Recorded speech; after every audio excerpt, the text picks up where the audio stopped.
get there. Just give one more shot. Hey, welcome to the stream. Welcome to the Atrioc broadcast here on April 7th, 2020. I checked my watch for that.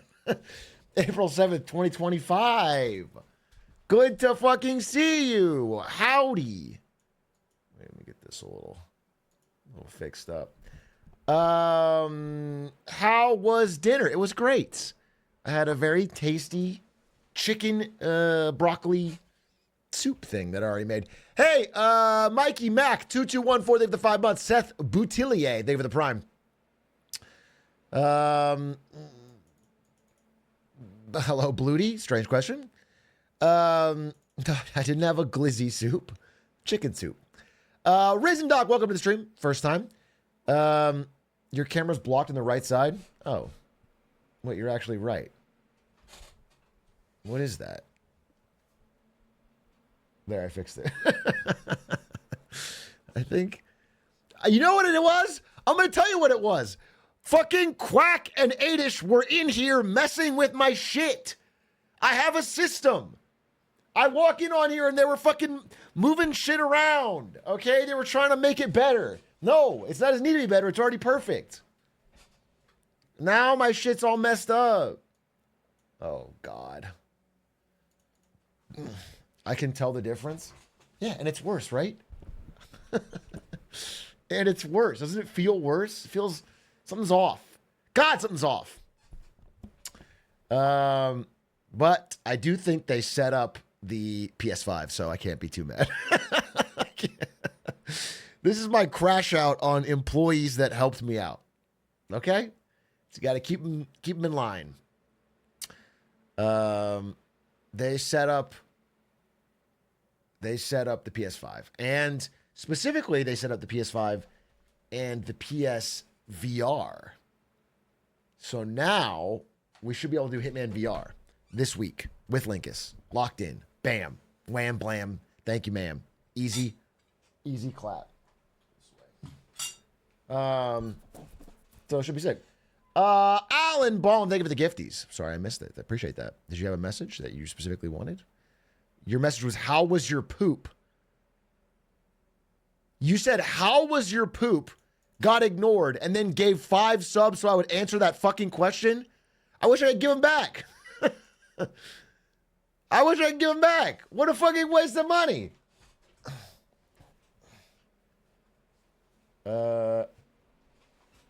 You don't like March Madness? Not particularly.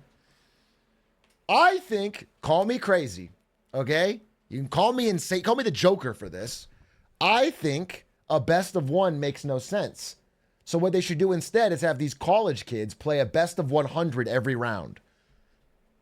It should be a best of 100, and that way, if you win 51-49, you are truly the better team, and you move on to the next round. And honestly, it should last the whole year. They should play a game every single day, minimum.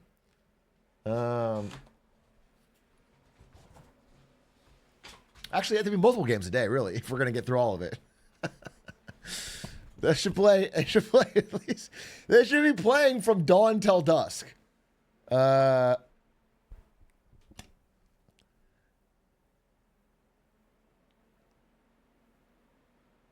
It's only 3 rounds a year for doing it daily. Yeah, that's not bad. It's not bad. Well, no, you have to do more than one a day. Hey, Atrioc. I sat next to a Korean girl and a Chinese girl on a recent flight and talked about world Asian politics thanks to what I learned here. Might be negative Riz, but it was fun and none of us used our phones for the whole 3-hour flight despite being Gen Z. That sounds great. That's awesome. That's great. I think that's much better than you trying to Riz the 2 women sitting next to you. I think that's good. You had a conversation. I just hopefully learn something. That's cool.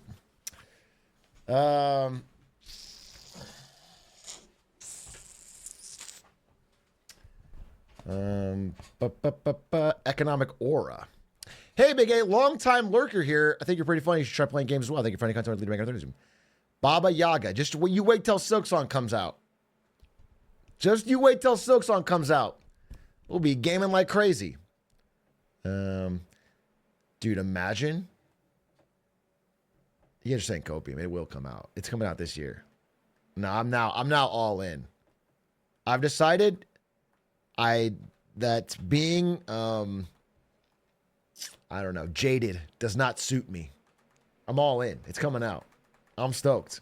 I'm not hedging my bets here. It's coming out. I'm excited. I've opened myself up to the world.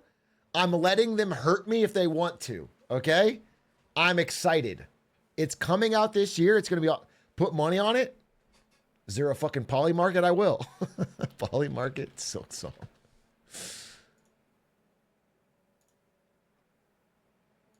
Where is it? I don't think they have one, unfortunately. What about Kalshi Silk Song? No, they don't. Why not? This should be a good bet. This should be a good bet, dude. I'd put some real fucking squeeze on it. I believe. Okay? I'm excited. Hey, DuFaro. Thank you for the... Hey, Big A, why do you insist on denim? I don't think it's the vibe with everything going on. What the fuck does that mean? What do you mean denim isn't the vibe with everything going on? Literally, what does that mean? First of all, what do you think denim is saying? And then how is it at odds with the current economic or political climate?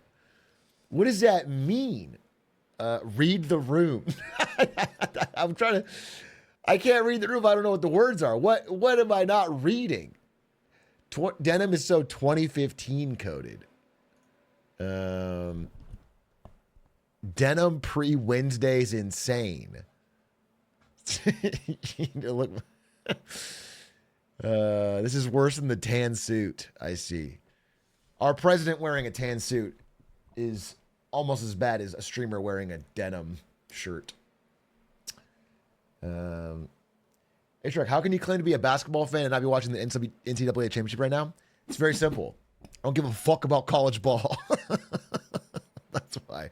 I don't watch fucking middle schoolers play either. Because I don't give a fuck. All right? I want to watch the best players in the world. I don't care. I don't watch your local pickup games. Okay? I want to watch the best players in the world. That's why I watch the Olympics for I don't know, rock climbing or something, and I don't watch random people do it. And I certainly don't want to watch a fucking tournament of best of ones. College kids playing best of ones. You might as well flip coins. What?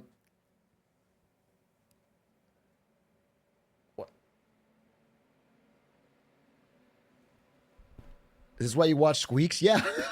You think I'm going to watch the random speedrunner? No, I'm going to watch the speedrunner of the year. Okay? I watch award winners. I watch champions. Okay? I'm not going to watch fucking the college version of Squeaks, who would be 40 to 50 years younger. I watch the elder statesman.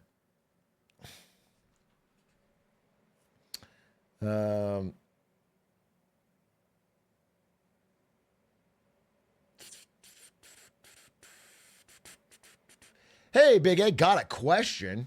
I've been wanting a dog for a long ass time, but when I'm just about to pluck the courage and pull the trigger, Liberation Day happened. Should I be worried about the cost of dogs getting prohibitive? Please do not let Donald Trump's Liberation Day stop you from adopting a dog. That's not, no. Dogs can be expensive if you really want to go out, but they can also not be expensive. You can absolutely take care of a dog for an affordable, reasonable price. And I think a dog's value to your life, assuming you're a dog person, is far more than the cost. Everybody who owns a dog they love is getting one of the greatest deals of all time. They pay for, basic veterinary care and food, and they're getting the greatest joy bringer that exists in the free market. Okay, it's a massive plus. Plus, for some people, it gets you outside, so you walk them a little bit.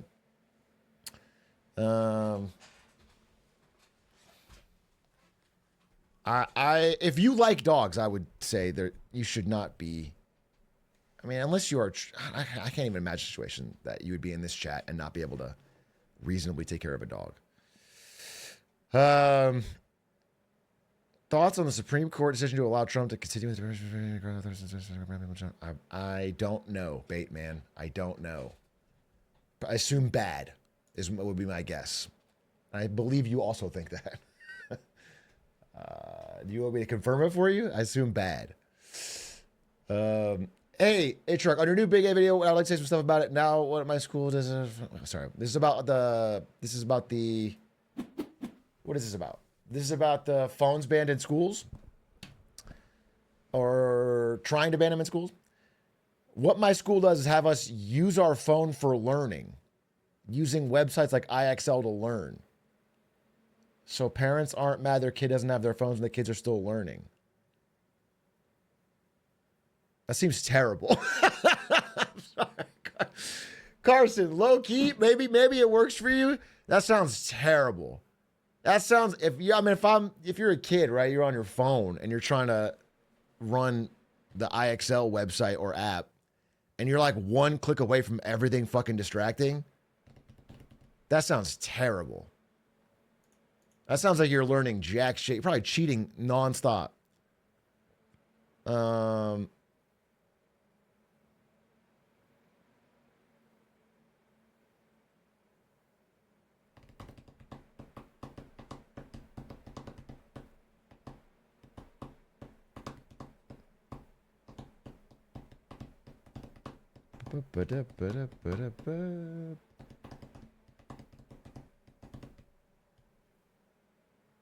My math teacher lets us cheat on IXL tests so we get above grade level so he gets his bonus.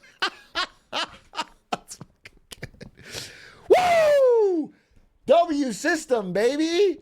Now you know it's working. Now let's just apply that to everybody. Let's get that out en masse. Fucking W. That's how we'll fucking out innovate.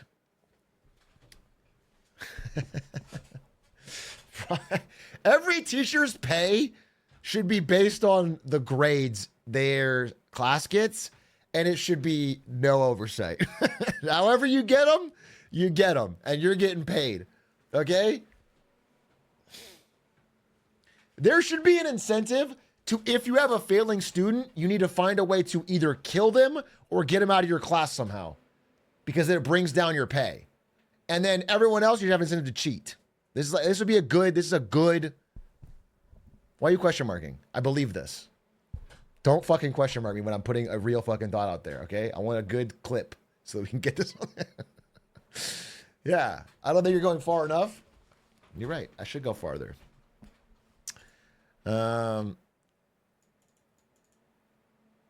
Hey, dog, I need some advice. My job is full-time travel. I want a normal schedule. Should I talk to my boss or will I just get fired? Bro, this is the epitome of a question I can't help you with. Dude, I don't know your fucking boss. I don't even know your job. You just said full-time travel. What's the job? You've given me nothing and expect everything. What the fuck are you talking about?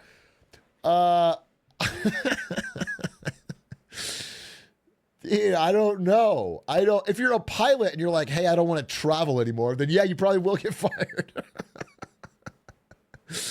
You're going to know the answer better than me, Cryptic Sleek. I'm not going to be able to tell you this.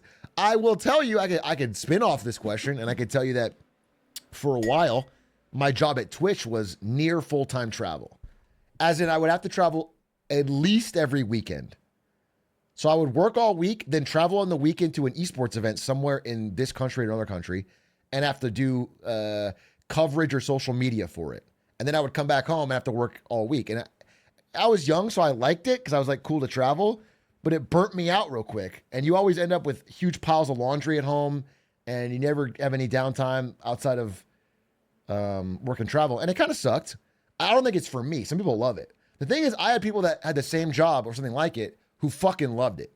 They love traveling. They love going to events. They love the after party. They love all that shit. I didn't like it. I thought I'd like it. I actually hated it. So it's just different. It's like what you want. It sounds like you don't like it, so I would try to get out of that job. How are the accommodations though? I mean, Twitch paid for the hotel. Usually you'd split. You pay for half of a hotel room. So it'd be you and another employee in a 2-bed hotel room. And it'd be like basic, nothing, not terrible, not like a motel, but not like fancy.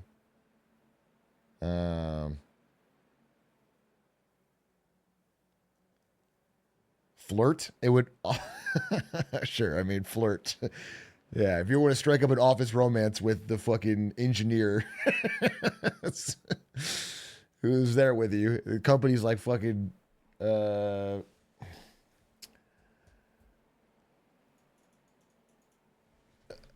they make bank. Okay, now I'm gold digging. Now I'm gold digging on an office trip with the. No, I didn't do any of that. But there's parts of it that were fun, right? And the thing is, like, I think I had the best version of that kind of job because Twitch would always send you to an event. Like, let's say I get sent to,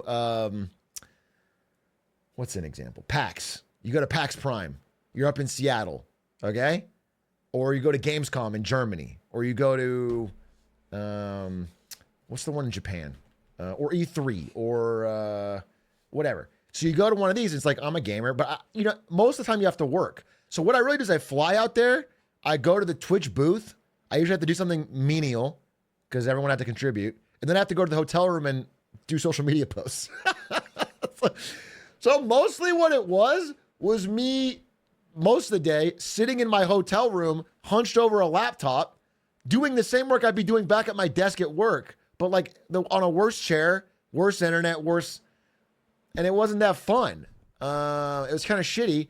Anyway, and then, but the thing that made it worthwhile or whatever was that Twitch usually have a party. So it'd be the Twitch party at PAX or the Twitch party at Evo or the Twitch party at E3, whatever. And then you drink a lot on a Sunday and then you have to go to work on Monday.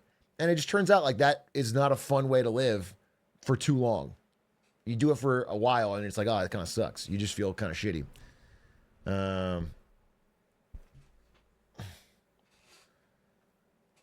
Do they pay you more to work on weekends? They did in my first year there because I was still hourly. My first year at Twitch, I was hourly. I had to send a timesheet in at the end of every month. And I would include those hours. And then they gave me a very small raise, but it was now you're salaried. And then once I was salaried, all the travel, I didn't get paid for it. So I probably dropped pay significantly. I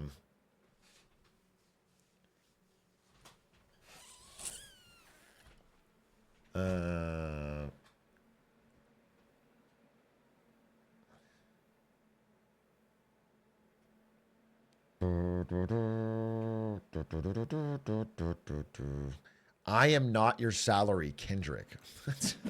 Did he even say that? In what context did Kendrick Lamar say that? Or is this a different Kendrick? Is your friend Kendrick?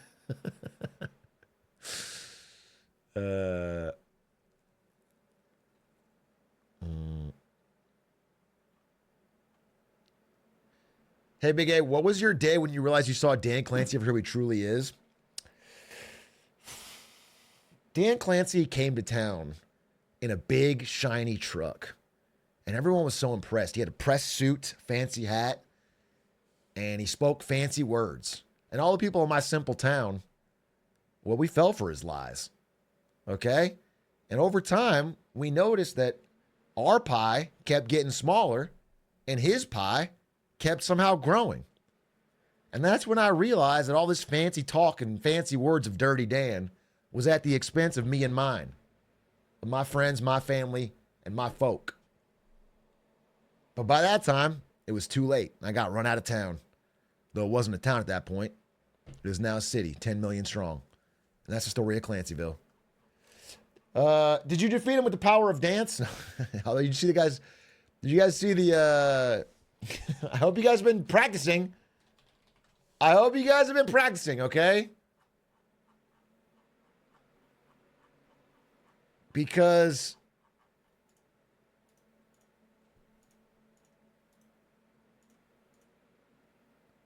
here's 4 TikTok dances you can do to help fight tariffs.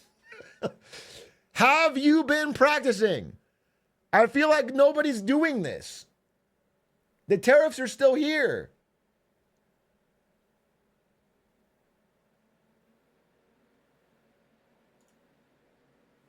Here's 4 TikTok dances you can do to help fight tariffs. I just want to make sure, maybe we can understand some of these.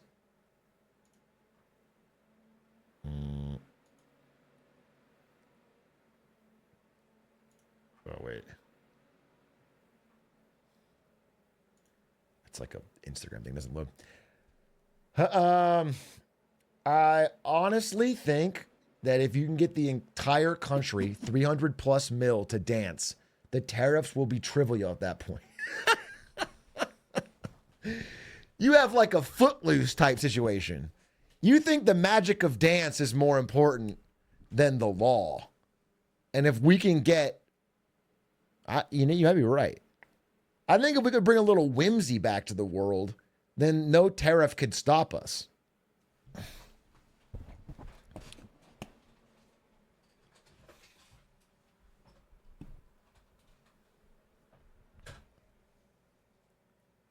$350 million flash mob at Mar-a-Lago.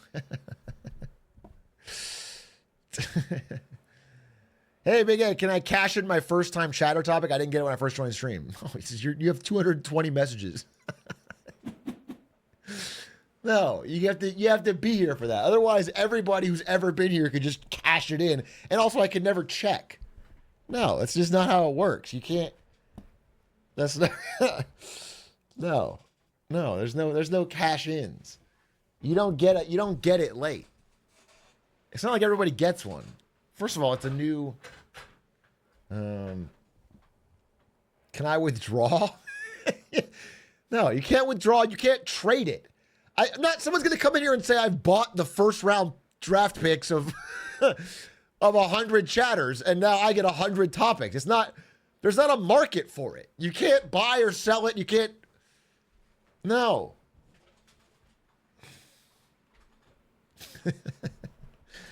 No, I'm protectionist. You can't do it.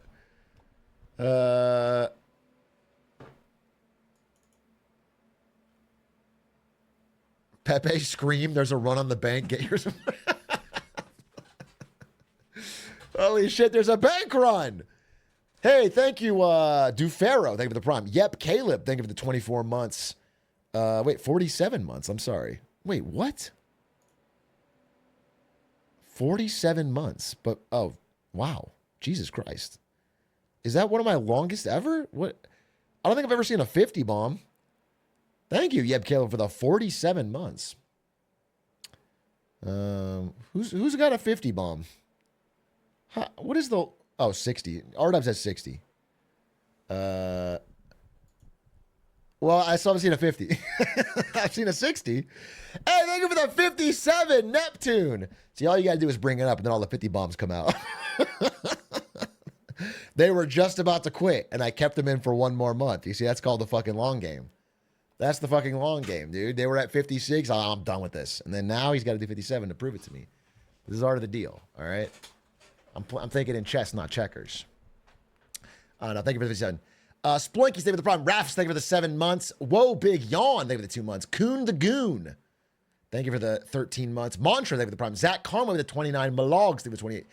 Ishraq, I work at an agency affected by the IPG Omnicom merger. What are the odds you think I will lose my job? Again, not a question I could reliably answer. When there's a merger, though, generally the first to go in a layoff are if you are in the smaller company and you work in a universal business feature. So let's say you're part of HR. They already have an HR department at the bigger company. So you're fucked. They're not gonna want you. If you work in like IT, they're not gonna want you.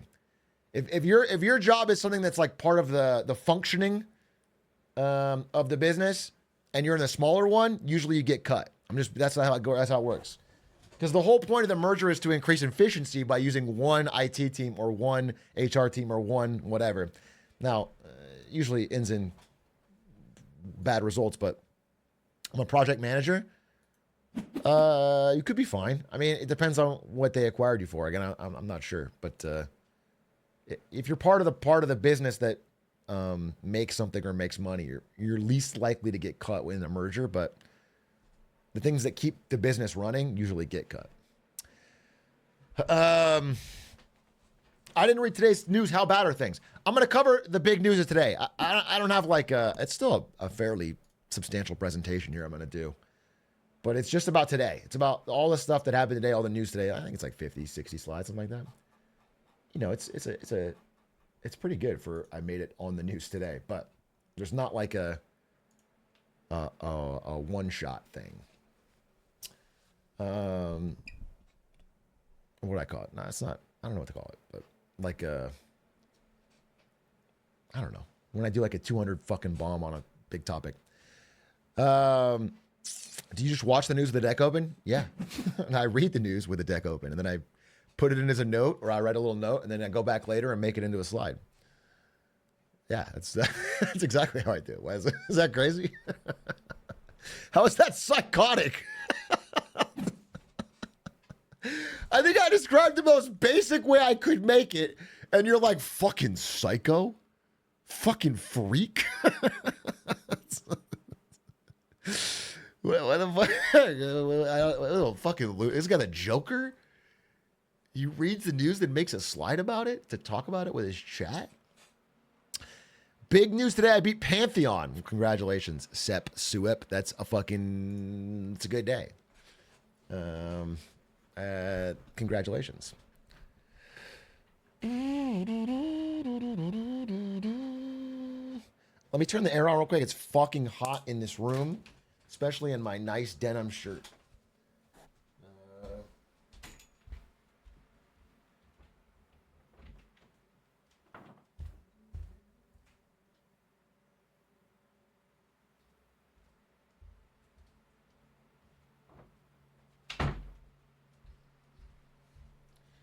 Damn, bro, it's 75 fucking degrees.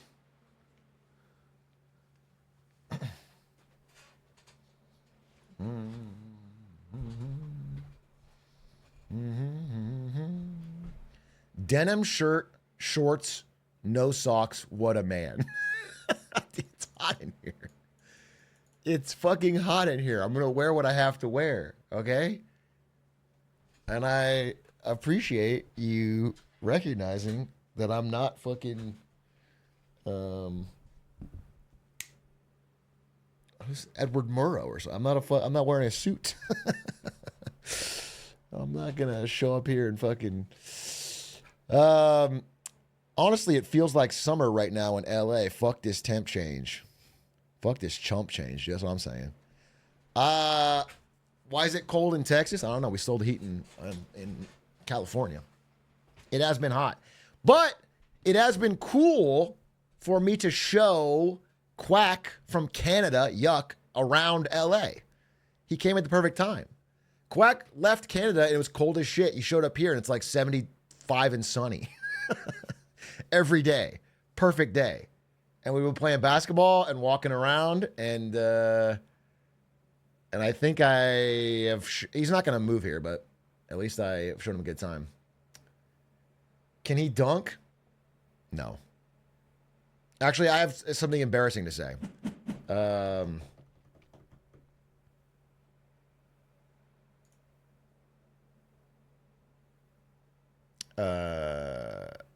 that's not embarrassing, but it is good for Quack. He has not played basketball really, but he was pretty good. He wasn't good. What he was he has played so much soccer that he was actually pretty good. Like he was kind of a natural. Like he was contributing right away in our games. For a Canadian soccer guy, he did pretty good. He ran a lot. Yeah, he just had cardio. He had cardio and he kept his eyes up. He like watched the floor. He was pretty good. I'll just say he was pretty good. I'll give him credit. One thing is he kept kicking the basketball, though, and saying, goal! Which was annoying. He would kick the basketball as far as he could and then run around in a circle saying goal, and it was kind of an L.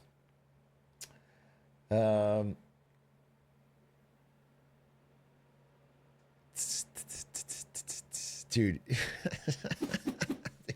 Listen, I appreciate when you come in and say you're a big YouTube frog and love the content. I do appreciate that. I'm getting a lot of questions for advice today, and it's always like, there's no way I can help you. This is something you got to ask your fucking family, or you got to ask someone close to you. I don't know your life. I don't know anything about you. I don't know what you like. I don't know what you dislike. I don't know where you live. You could be in a university in Bangladesh. You could be in the Northeast. I cannot fix your problems, bro. And I appreciate you showing up, and I appreciate if you enjoy some of the way I break down the news or whatever. But I don't want to tell you. It's like you're like, I have this big crossroads in my life. Can you make the choice for me so that if it doesn't work, I can come back and blame you? It's like, fucking bro, no, I won't do that. I won't do that. That's not what I'm going to do. I think you just have a lot of anxiety about this choice and you'd like to offload it to someone else. If you truly can't decide, flip a coin. Then it's up to God's hands.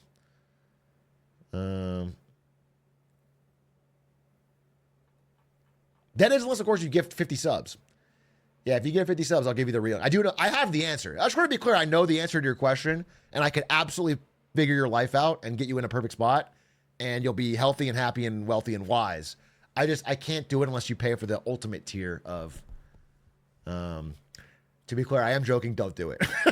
I'm joking. Don't do it. I need to be very clear. Because sometimes people are like, "What, sarcasm?" Hey, Big A.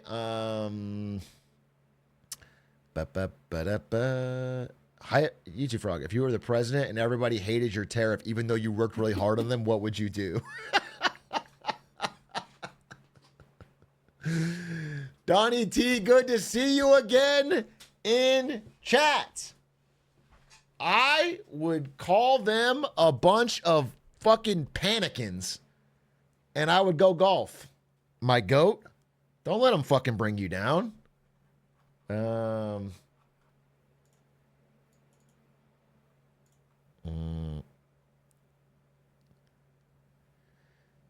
Hey, Big A, I've been reading As Gods Among Men. I actually really love it. I actually like how he gives a million examples for every point because the history is super fun to learn about. Thanks for recommending it. All right, nerd.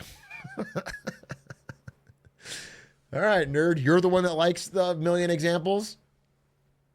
I appreciate that. I'm glad you enjoyed it. It's probably easy to read from inside the locker. It's probably easy when you're locked in there to fucking get every fucking example read. But low key, I'm glad you like it because it's a great book. It's just a little boring. Brendan,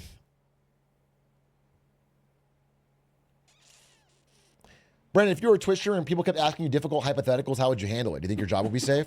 Dude, speaking of jobs being safe for streamers, I've realized, I don't know much about this creator. I have to say up front. And I know that Squeak got some flack for talking shit. So I'm not talking shit here. I don't know anything about Vidal or Neurosama. Okay?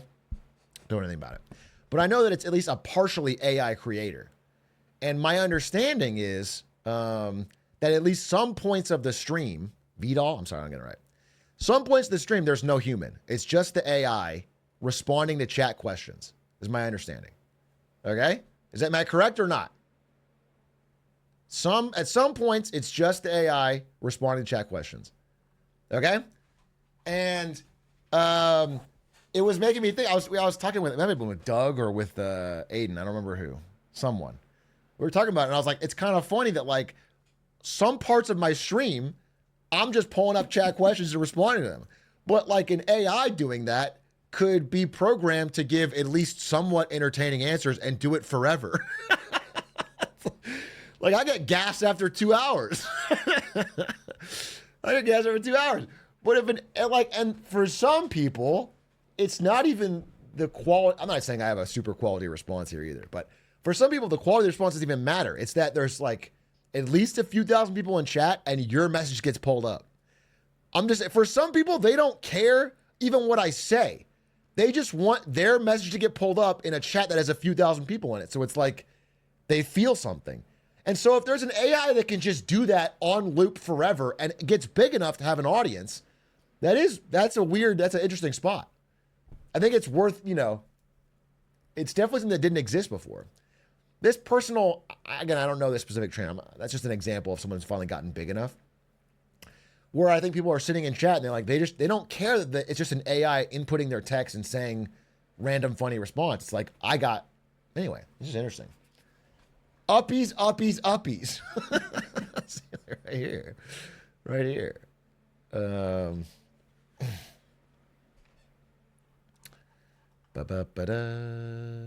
Facts, facts, facts, facts, facts, facts, facts, facts, facts. Monkey brain light up when you make my words go swoosh. Fuck, wrong one. I do think the fucking GOAT thing that Automated did for this system where I can pull a message up is he added the swoosh. The swoosh makes it from being a normal feature to the GOAT feature. The swoosh sells it. It's so fucking good. It's so powerful. It's like Nike, dude. What would Nike without the swoosh? Did you pay him for it? No, I invoiced him for it. I made him pay me for the privilege. I'm shouting him out right now. I'm helping him out.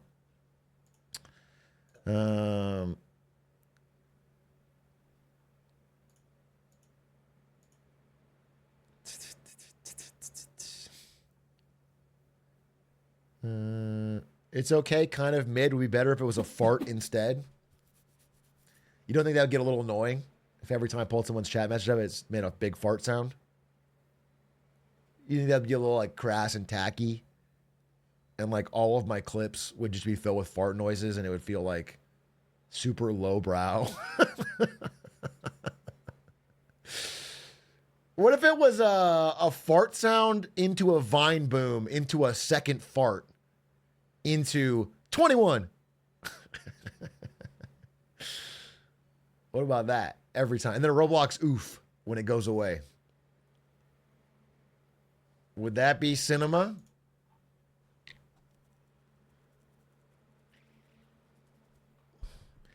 Is the SAT important in this day and age? If so, should I turn off stream and lock in?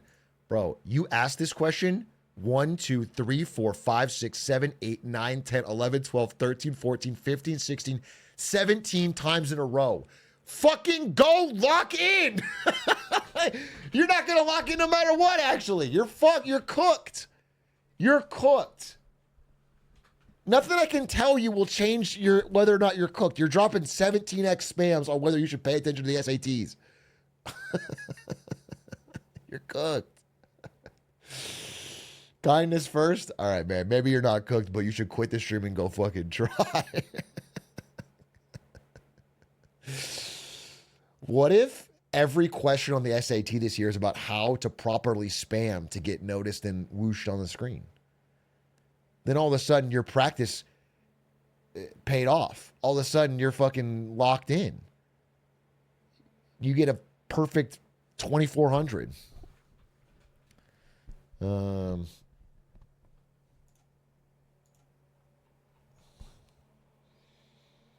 Did they get rid of the writing or what? Why does everyone say 1600 now? Did they get rid of the writing? Is it back to 1600?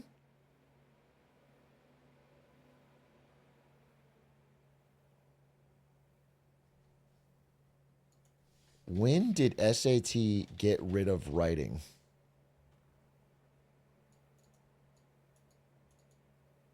Damn, 2021. Yeah, they realized it was over.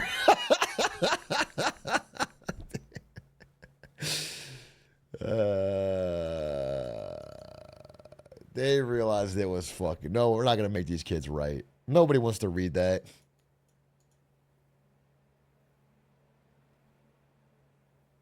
It's been 600. Yeah, it's optional, I think. It was optional until 2021. Then they got rid of it. That's so funny. Dude, I can't even imagine. Because I know that math and writing, or math and reading scores have both, I don't know about plummeted, but they're all down. I can only imagine writing would have fallen off a cliff after ChatGPT. Asking someone who went through COVID to write a full essay by hand has got to be fucking. That's got to be a fucking disaster. That's got to be cooked. You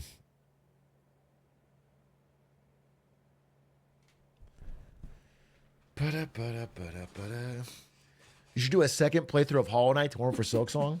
I've never done something like that in my life, and I never fucking will. But the week Silksong's about to come out, once it's confirmed date, I'm going to beat Absolute Radiance on Radiant every day until the day of release, so I'm fucking warmed up, ready to go. And so it's more embarrassing when I die to the first boss.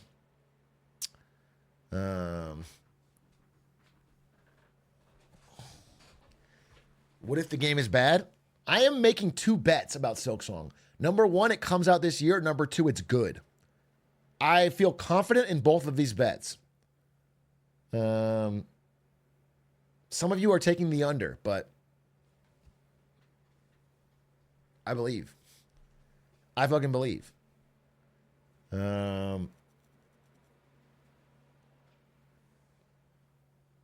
Copium. Bro, everyone in chat spammed Copium when in January I said they will guarantee to have news about Silksong this year. And then they said, Copium, no fucking chance, nothing all year. And then I showed the clip, and they did have that. And now you're spamming Copium again when I tell you it's going to come out this year, and it's going to be good. Okay? It's too rushed. Let it breathe some more. God, they're fucking pedal to the metal, rushing it out. Just please, come on. This is crazy. You see LeBron's post saying he's retiring? Pretty dangerous for a sub to tell me. I know this is not true. I just feel like you're maybe new enough here. You're only a 1-month sub. You understand that I will fucking ban you for this. Trying to trick me into fake news is a fucking ban, bro. The idea, the audacity of thinking I don't know my GOAT Bron's latest updates. There's no fucking way he retires this year. He's going to win a fucking ring with Luka next year. The real question is, what is Braun going to do when Luka retires in 20 years? What is Braun going to do when the team starts retiring? Like, he has to be able to plan around that.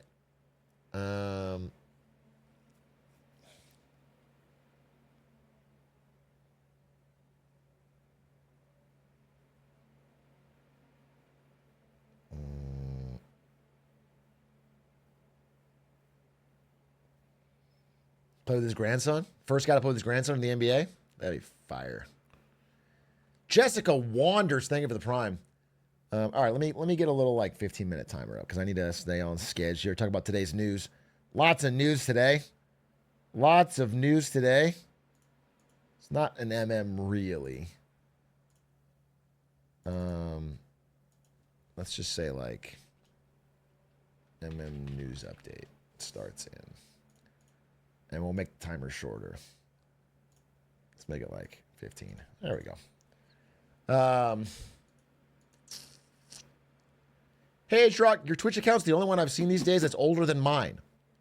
What a crazy roundabout way of calling me Unk. Just want to say I'm here with you as an aged fine wine. You know, I worked at Twitch before they got bought by Amazon, so that's why I have an old account. Not because I'm particularly old, just because I worked at Twitch in the early days when it was still possibly going to be called Zarth.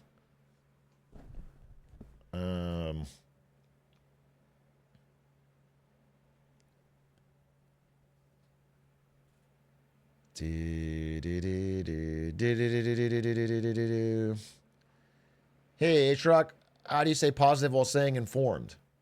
I'm I'm not going to give you a bullshit answer, bro. Get a bunch of NVIDIA stocks, sell it in 2024, put it into bonds and gold.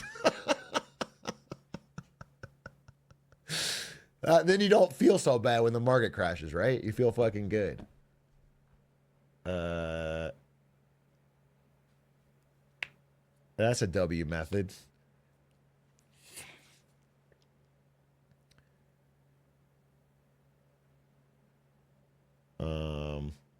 Another part of it is that I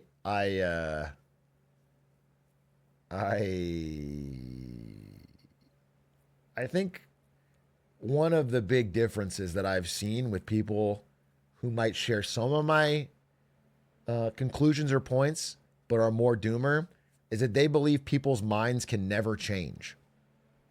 That's one of the big differences I see. They think of the worst, most obstinate person they can think of and extrapolate that to everybody, and they think nobody will ever change. And I have the complete opposite opinion. So it makes it a lot easier for me to be hopeful.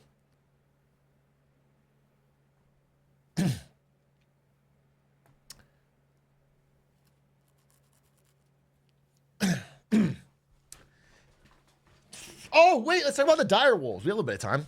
Did you guys see these fucking dire wolves? Dire wolves. They resurrected the dire wolf. Is there a good video on this? It's kind of hype.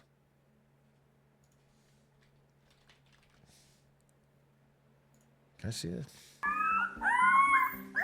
The howl of a dire wolf hasn't been heard on planet Earth for more than 10,000 years. That's because the species is extinct, or was. Colossal Biosciences is a Dallas-based company that's using genetic engineering to de-extinct long-gone species. They're cute! And this is the first time Colossal's dire wolf pups, who are now 6 months old, have been seen by the public. If they actually can do what they say they can do, it's a smart idea to start with a cute doggo type creature before pivoting into fucking velociraptors and giving us Jurassic Park. You know what I'm saying? It's smart position, smart marketing.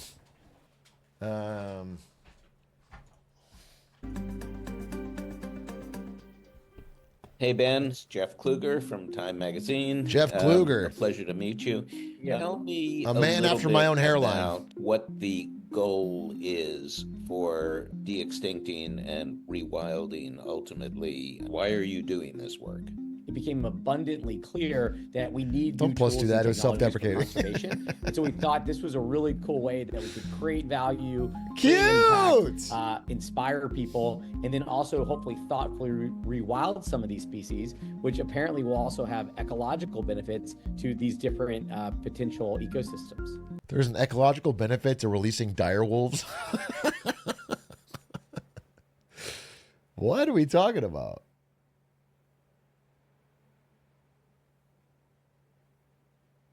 Less White Walkers? What? This is fucking goofy. To try and do that, Colossal needed to understand dire wolves at a genetic level. The company has documented the process from the beginning and shared this footage with Time for a cover story. Remus.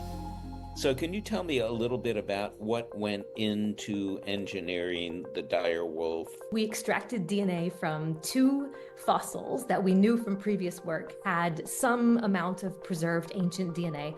One was a 13,000-year-old bone, and the other was a 72,000-year-old bone, Okay. an inner ear bone. We were able to generate 2 genomes, 2 direwolf genome sequences from that, which we then compared to It all is the other Jurassic Park-esque. wolves for which there's already been data generated. And when we do that, we want to figure out where it is that these 2 dire wolves are similar to each other, but different from the other wolves that are out there. And so we come up with this list of genes where they're distinct. Okay. Now, our goal in the dire wolf project, just like with all de-extinction projects, is to re-engineer the core traits, the core characteristics that made these extinct species unique and able to fill whatever role that they filled in their ecosystem. Hey, this is great. If this works, that means we don't have to worry about making all these animals extinct. We can always bring them back. You know, so we can just chop down trees, scorch the forest. Like, who cares? You can always bring them back. Just someone make sure to keep a copy, you know? You can dump plastic straws.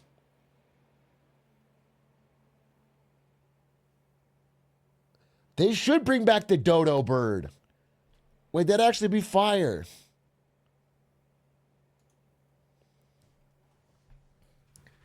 Gotta save scumming nature. Dude, when are they gonna invent a Pokeball that I can throw at like a neighbor's dog and capture it? When are they gonna do that? Like if my dog mogs their dog, I should be able to fucking toss a Pokeball at it.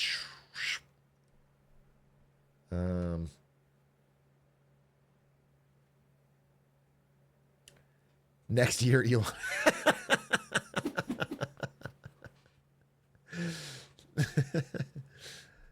Fuck, I want to eat a dodo so bad. They were so tasty, we ate them all. Is that even true? How did dodo birds go extinct?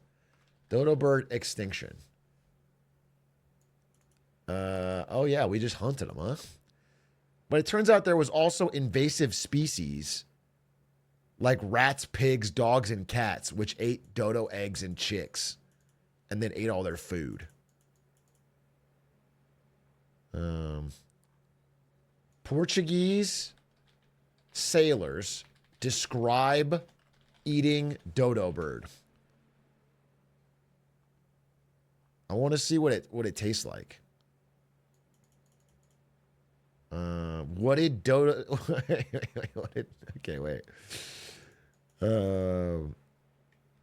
Okay, according to Ask Historians, there's not a lot of records of them tasting that great.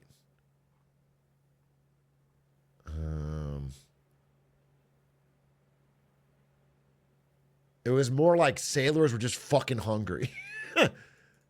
I don't know. Could be all right. Oh, apparently it's kind of greasy. It's kind of greasy. All right. We learn something every day.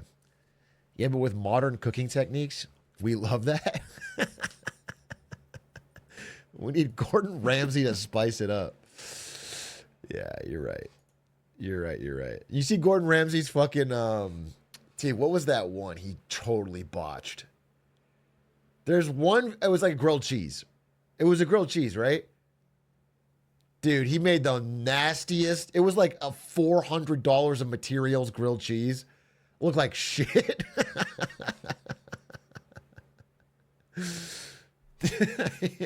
He put kimchi on it, I think.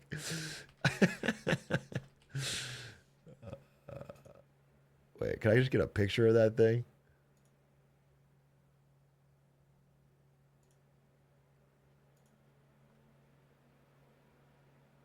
Was this it? Yeah. Yeah, the Gordon Ramsay grilled cheese. The cheese barely melted, kimchi in the middle, thick ass burnt bread. Fucking bad, dude.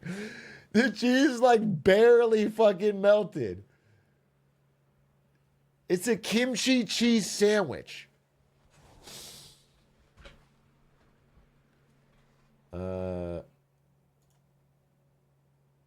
I bet it still slaps. Y'all just haters for real. Maybe I'm a hater. Maybe I'm just a traditionalist for grilled cheese. I love grilled cheese. Look at what I'm wearing. I'm a white guy in a denim shirt. You think I'll eat grilled cheese? I think I know my way around a grilled cheese, actually, to be honest.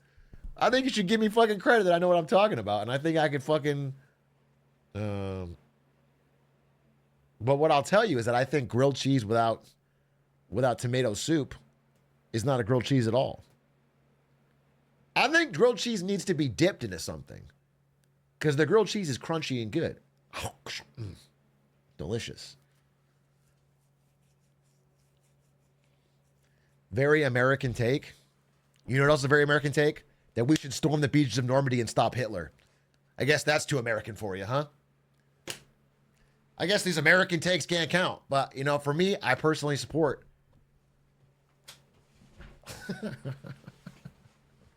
He won me back.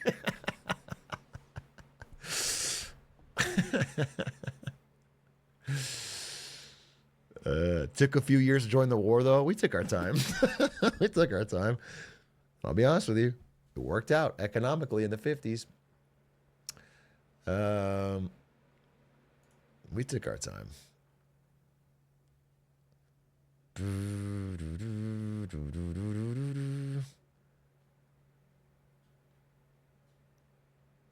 Why didn't you join as fast as Canada?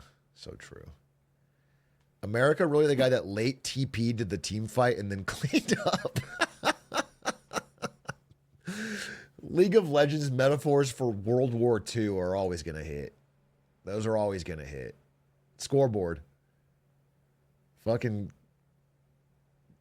Dude, literally, I mean, if you look at how World War II actually played out, all of the West kind of kill-stealed Russia.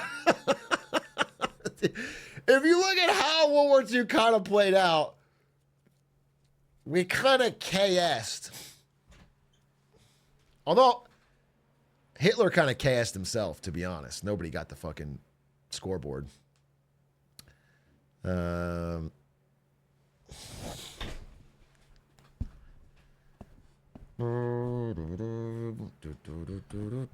FF'd. He rage quit.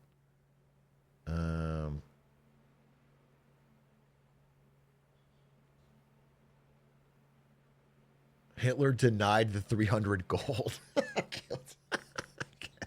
We got it. Hey, Atrioc, this is on topic. I like to submit Pretty Little Liars to the stream show of choice at your house because it's awesome. Pretty Little Liars is way, way, way, way too close to recent to watch on stream. If it's not a show that's full episodes are on TikTok, you can't do it. Secondly, I've already seen Pretty Little Liars. It was good. It was fun. And then thirdly, and most importantly, we haven't even finished House yet. Let's not figure out our next thing till we watch House. We might watch an episode tonight. I don't have a massive presentation today. I'm gonna talk about some things that happened today in the markets, and then we can watch House. I'm fine with that. That could be fun. Give myself another couple minutes here. Atrioc,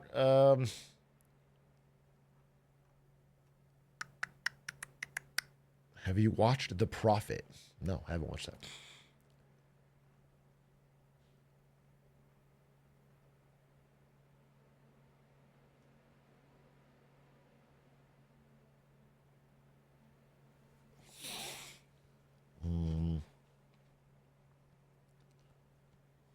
Can we watch One Piece? What if we open every stream by watching the full entire run of One Piece? Would that be a good way to... So we watch, what, like 800 episodes in a row?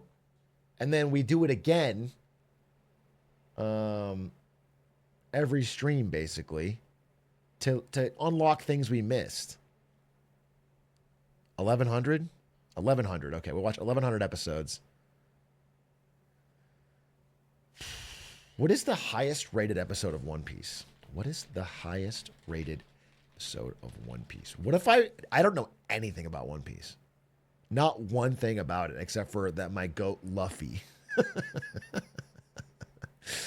My goat Luffy gets it done. Okay? No, it's not Luffy. It's Luffy. Okay, I think I would know. You probably don't speak Japanese like I do. What if I watched just the highest rated episode and tried to figure out what the whole show is about?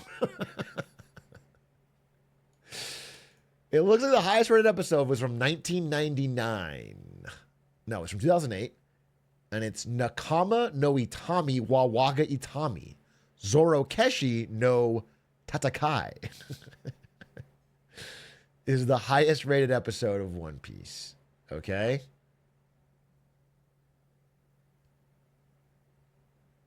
What a powerful episode. And I'll watch that, and then I'll just know everything there is to know. I'll just fucking... Really rolls off the tongue. Yeah, I'm sort of fluent.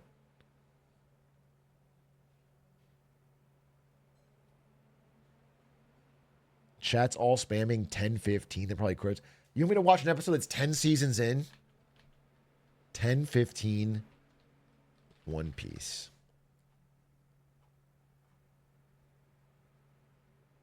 One Piece season 10 episode 15. Awakening after 500 years, Oars opens his eyes. This is the best episode?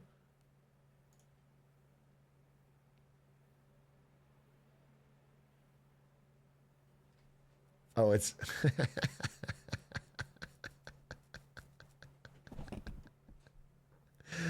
No, I can tell you guys want this one. Season 10, episode 15. I can tell what you want. I've figured it out. Believe me, I can feel the vibe of the chat.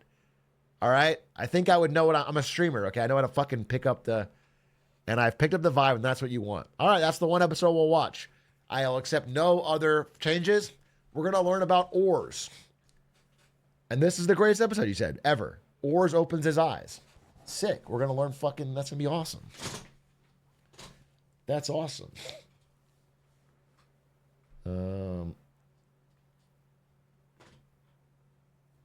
That's fucking awesome.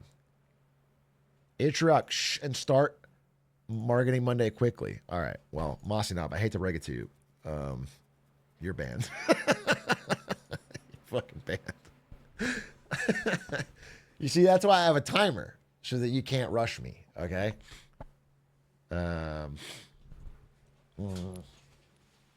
Year of kindness. No. What I said was try kindness first, as we figured out. It's actually not the year. It's the year of trying kindness first. And I led with kindness, and he led with rushing me.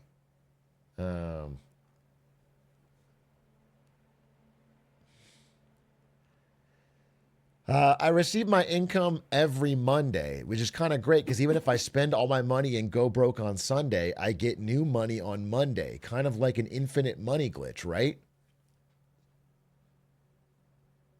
Yeah. Fire. Yeah, I don't see a flaw. Loki, I don't see a flaw. Did you just fucking figure that shit out? That's awesome. You can't go broke. Wait, I got my nose real quick. Oh, somebody asked a question. Wait, I just want to say. So I don't know how many of you are listeners of the podcast Lemonade Stand, but I assume not all of you, because I know it's not all of you because the Big A channel and the main channel are bigger than Lemonade Stand. So on Lemonade Stand, I did like a 50-slide presentation about the current state of Hollywood this year, and comparison to the surging Chinese movie market. And if you didn't see it, well, then it's lost to the ages. But I was thinking maybe I will update it, polish it up a bit, and do a main channel video. Because I think it got, not wasted, but it only got seen by a few people, not a few people, but less than it could have. So I think I will do that, and maybe even tomorrow. So there may actually be a Marketing Monday presentation this week. Because I think that deserves to be seen, especially if you haven't seen it on the podcast. Now let me blow my nose real quick.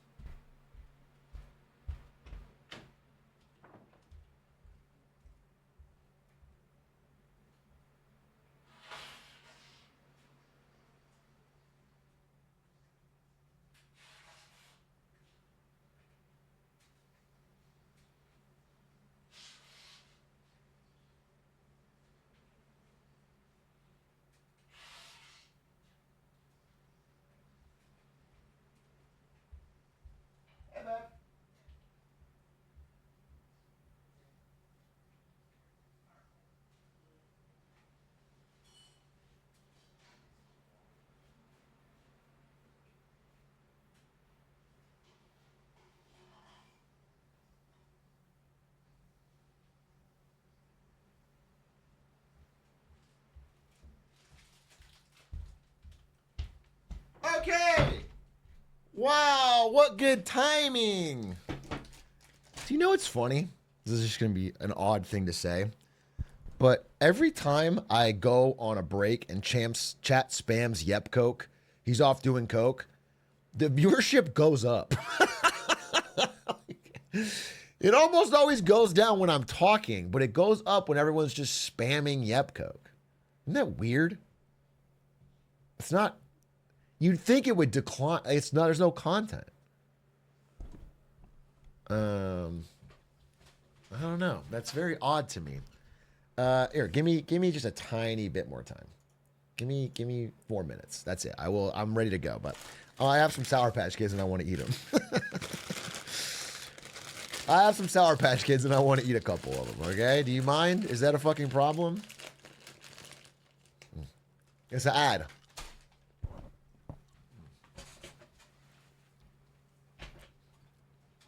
Damn, that's tasty.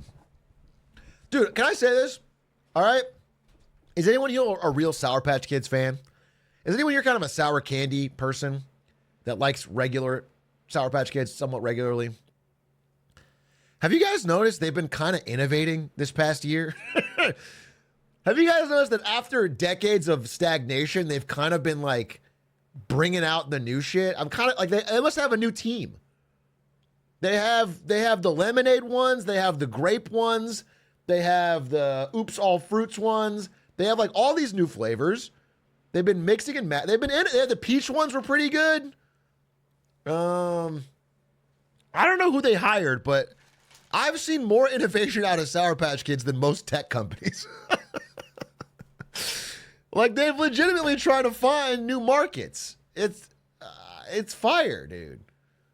And every time I go to 7-Eleven and I want to get a little treat, I'm just noticing that I have a wealth of options from the Sour Patch Company.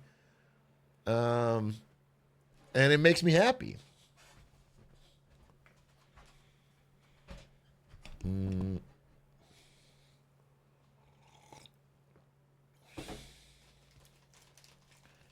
Is it because chocolate's expensive?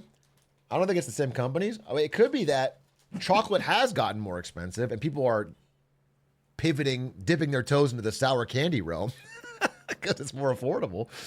And then sour candy is innovating. I don't know. Could be something like that. But I just think they got a new team or an improved team. It's awesome. I'm a sour Skittles and trolley kind of person. All right. Don't make it your whole fucking personality. It's two fucking candies you buy from the gas station. It's not a BuzzFeed quiz, bro.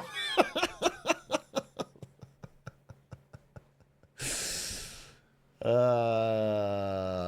that is a violation of the year of kindness because that was a super normal message. Caught! I violated the Geneva Convention. All right, caught.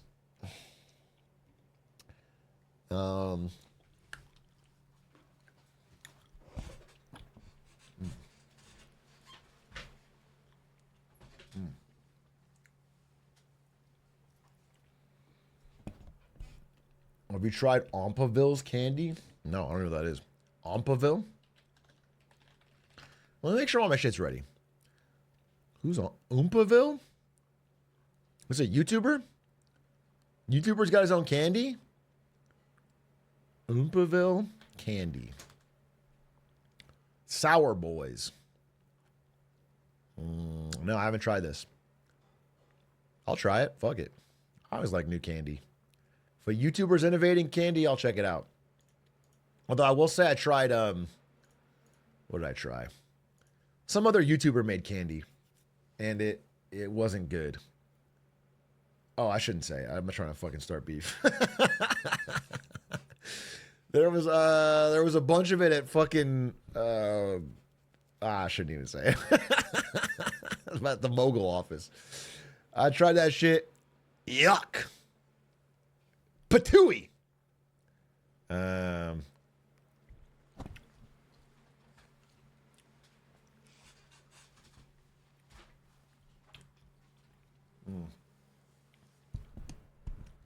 That didn't taste good. But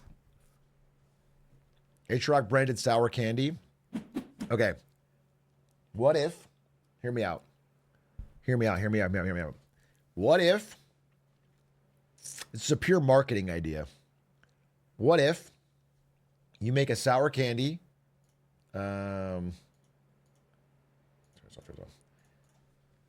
You make a sour candy called clickbait. Okay? And it's all YouTuber sponsored. It's called clickbait, and it's like a blind bag. And it has a randomly varying level of sour. So a bunch of kids are gonna buy it and like they'll film themselves. And if you eat it, it's like it could be like it's a 1 out of 10 chance of being Omega Warhead sour. And then most of the time it's kind of tasty. It's loot box candy. Clickbait. And you get a bunch of YouTubers to sponsor it, and you can make a video of like trying 10, and then you get the one you go, ah!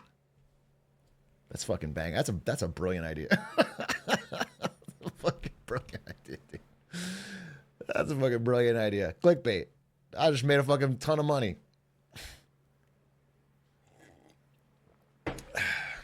Ideas getting stolen, bro.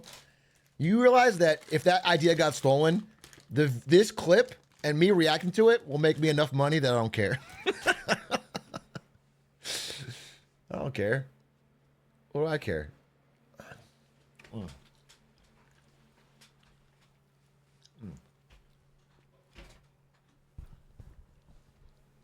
Ain't that just Bean Boozled?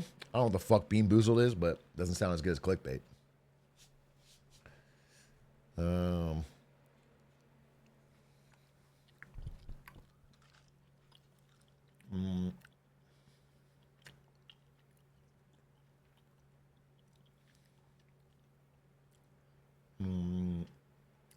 Boomer? What's Boomer about that? Sorry that I enjoy something fucking tasty like this is not Boomer. I like mushy peas. Sorry, I enjoy mushy peas, and I like a frozen dinner, and I like I can't think of anything. What's an old food? Caramel toffee. Okay, I like a caramel toffee, dude. I like a Werther's. Is there something old about that? Eating a Werther's original? No.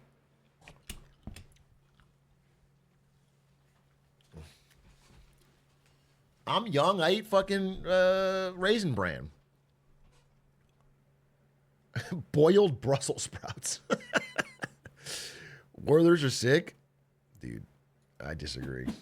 Is there any Zoomer that likes Werther's original? Let me show you what I'm talking about, so in case you can't even picture it. I've never seen someone under fucking 75 eat these. This? You fuck with this?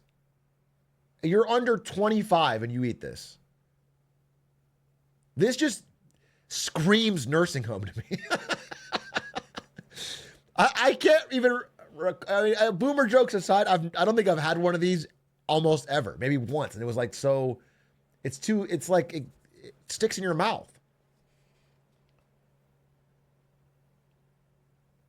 I think it's designed to fuck up your teeth, honestly.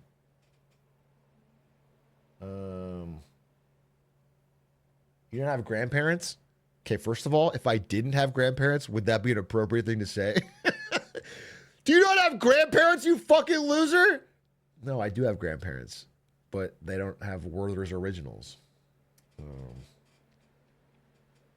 Don't chew them, bro. It's hard candy. Well, first of all, my chompers, I'm chewing ice daily. So I'll definitely chew those, dude. And I don't want to. I don't want to eat food that I'm not allowed to chew. That seems fucked up. I like chomping.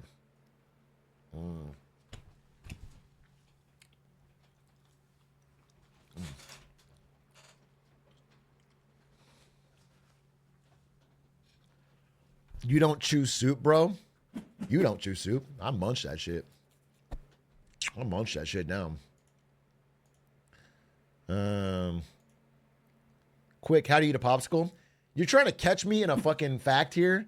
The truth is, you do chew a popsicle. Okay?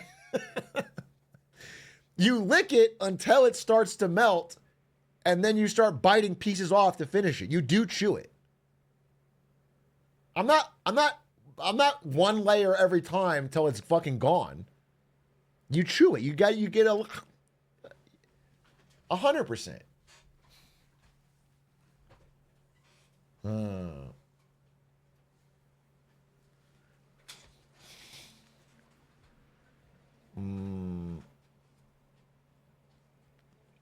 Mr. Owl Ott. That's fine.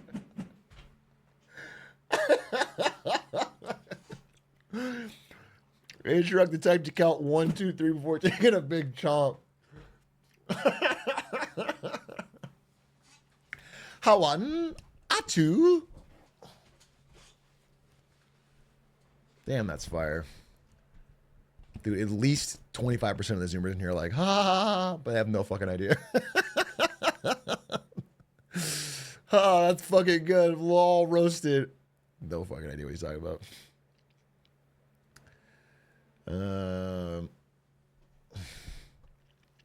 Those ads lasted a long time. Believe me, I know. Believe me, I know. You know what I remember is in Germany, when you live on a U.S. military base, they get free American shows, but they're not allowed to show commercials on them. So you can watch older American shows, but they can't show commercials on them. That's the rule. No. But you're saying that's based. The problem is they still have commercial breaks and they still fill the time. It's not like it's no commercials. And this is before streaming. So it's like, so they fill the time with custom-made military ads targeted entirely to children or families of service members. So what you'd watch as a child, I'd watch like Seventh Heaven or fucking MASH, or it would always be an old show because it would never be an up-to-date show. They'd never give you the latest shows. They'd always give you one that was like 10, 20, 30 years out of date. So I'd watch these older shows, and then the commercial break would come, and it would be like the cheapest, most horribly shot ad of all time on a military base telling you some shit that you probably just needed to know to live. So it would be like, the one that stuck in my head is they had a bunch of military service members dressed in the worst fucking Western costumes of all time. It was like a cheap fucking Western saloon set, and everyone's like wearing cowboy hats and they're all sitting around playing cards. Okay, they're playing cards at a saloon, but the instead of holding money and chips, they're holding coupons. They're holding coupons for the on-base grocery. Okay, so they're all holding coupons. And then they're playing, they keep slamming down the coupons. And the villain of the show, he like puts down a coupon and someone else puts down a coupon. And then he goes, "Hey, wait a minute." And grabs his hand and holds his gun up. "Them there coupons is expired." And then a woman in like, the big frilly Western dress comes out from behind the bar and like puts the gun away, and she's like, actually, she looks directly in the camera. She goes, "Actually, for service members serving overseas, coupons have an extra 6 months past their expiration date to be." And then the villain guy looks all forlorn like he's an idiot. And then they sweep all the chips and the coupons into the other guy's hand. I'm not making this up. I'm sorry. This is 100% real. I saw it 1,000 times as a kid. I saw these 1,000 times as a kid. They played it this is the Department of Defense commercial break, Germany, 2001, 2002. If you can find it on YouTube, that'd be incredible. Librarian, if you can find it. Anyway, I saw that one. There's a couple other ones like that, but that one stuck in my head. My family still quotes it to this day. And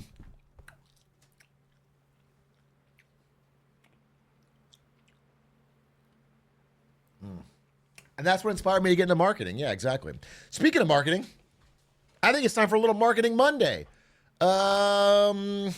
do we do the intro? Again, this is not a real Marketing Monday. This is like a daily news update for today. Do we do the intro? Everyone's already spamming Poggy's me, so why not? Let's do the intro. Today's Marketing Monday. Spam me. Ladies and gentlemen, welcome to the Atrioc broadcast, April 7th, 2025, live on a Monday, a Marketing Monday, if you will. And I want to talk about all the things that happened in this crazy world today, because in the markets, we've had some wild news. Let's start with this, though. Are you guys familiar, perhaps if you're European, you're not, with the delicious and nutritious Costco hot dog? Are you familiar with the $1.50 Costco hot dog? One of the greatest value meals you can buy in this world. Brilliant and beautiful. The Costco hot dog is so iconic for its $1.50 price that has remained stable through years of inflation. It's considered a huge core marketing tenet of the Costco brand. Gets people in the door. It's a signifier of value. The Costco co-founder once famously said, "I will kill you," to the new CEO who wanted to hike the price. You can't hike the price. And then one day in 2022, remember 2020, flashback to 2022, it was the height of inflation. The 21 inflation had been raging. Food prices were rising rapidly. And a tweet came out of nowhere from an account who at the time was called Breaking News 911, but is now called John W. Rich Kid. But it was Breaking News 911, and they said, breaking, Costco announces plans to raise food court hot dog prices by $1 due to inflation. And the world panicked. The Costco hot dog was about to spike in price. The House GOP official account said Bidenflation comes for everything, and quote retweeted it. This gave it a boost, so it started to get picked up by news outlets. Verified accounts from all over started jumping in. Okay, no joke, I'm starting to panic.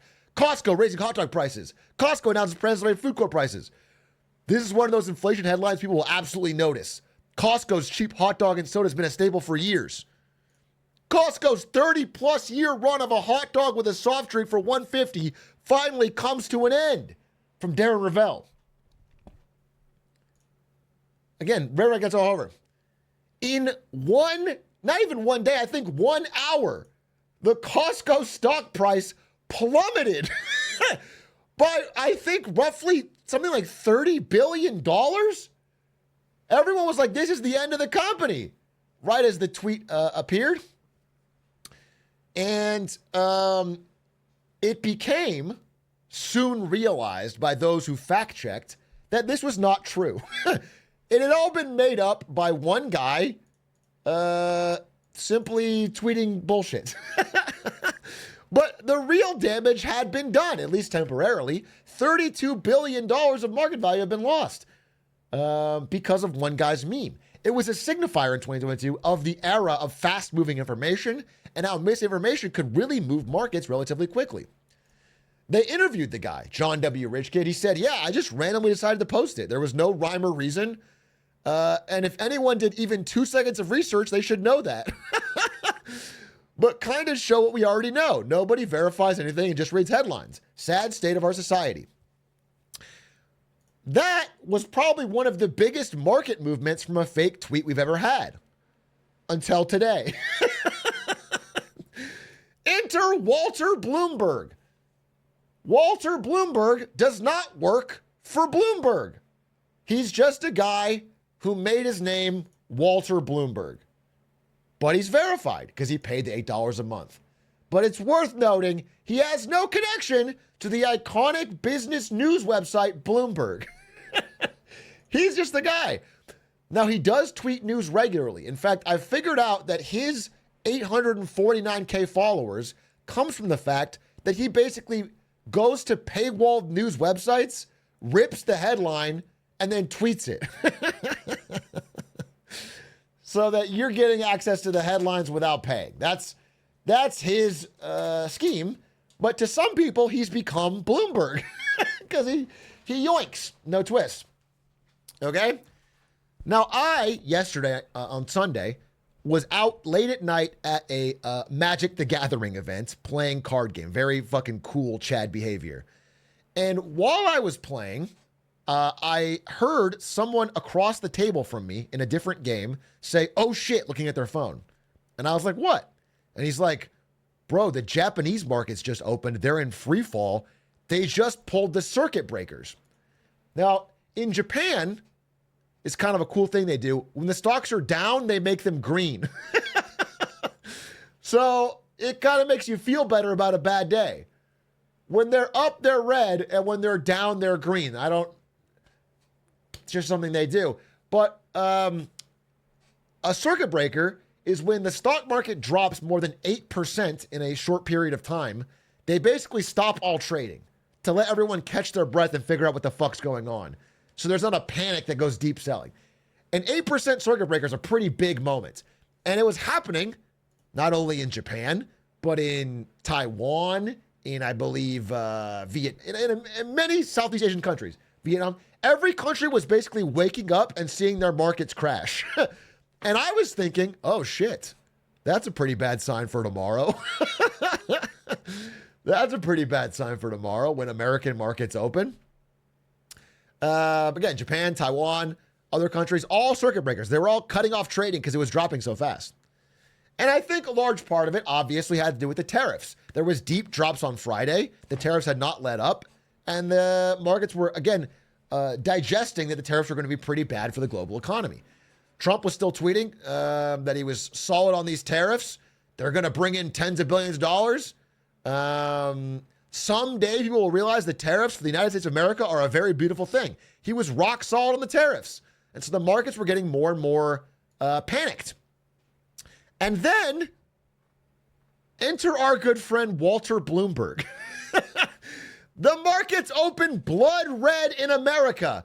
Deep, deep dive. Similar to Japan, similar to Taiwan, multi-trillions down. And then Walter Bloomberg tweeted, Trump is considering a 90-day pause in tariffs for all countries except China. He tweeted it all caps with an alarm emoji. In other times, perhaps someone just ignores this. It's not real.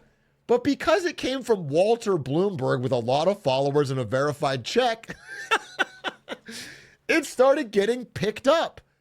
Until eventually, on NBC, they were saying they have unconfirmed but seemingly real reports that Trump was pausing the tariffs.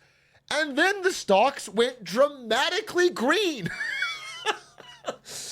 The stock market rallied like $2.5 trillion in 10 minutes. Again, the level of swings we're seeing have been never before seen like this in my entire life. The level of rising and falling we're seeing, never before in my entire life have I seen this level of swings. 6.6% up. Stock dramatically rises. Then, of course, less than 15 minutes after that, again, all of this took place between 10 and 11 a.m. this morning. Less than 15 minutes after that, the Trump internal team was saying, hey, no, we're not pausing. It's fake news. That's fake news. And once the market did that, it crashed $3 trillion. We had super deep, massive rise, then a crash again, then a small rise, and then just chopped around for the rest of the day. And in fact, shockingly, it ended up only barely down. I mean, it's still down, but it ended up kind of barely down. So basically, had this continued, we might have a much deeper, like Walter Bloomberg's tweet, despite being disproven, may have actually slowed the turn today. Like it stopped the panic selling. After hours, it's up, which is pretty fucking funny. The 15 minutes that rock stock markets. Now, again, it may seem like this is kind of a small thing, right? It's kind of a random thing, not worth bringing up, but it's actually pretty fascinating because we have rarely seen the ability for a unverified fake post to move trillions of dollars of value so quickly. We are in an era where I think what's more important than just the fake post is how quickly markets can move in general. People on Wall Street were noting, people have worked on Wall Street for decades, were noting that it felt swifter than anything they ever experienced, even during COVID and the financial crisis. The idea is that because we have algorithms now, because we have high frequency trading, because everybody's on edge, the ability for the market to change dramatically, instantly, is getting kind of spooky. It's like things can overnight crash or flash or go up. And what's interesting is that for a lot of people, especially like Wall Street bets people or even some of my chatters, the upside risk is just as scary. Because we had a lot of people, as I mentioned on Sunday or on Saturday. I got this crazy idea there's going to be a bounce on Monday, though. Just because so many people are buying puts, I think it's just going to bounce just to fuck them over. And that's exactly what it did. Everybody who jumped on the fucking buy puts train on Wall Street bets all got fucking cooked. They all got fucking cooked, dude. This guy's down 31% on his fucking $30,000 of puts he bought.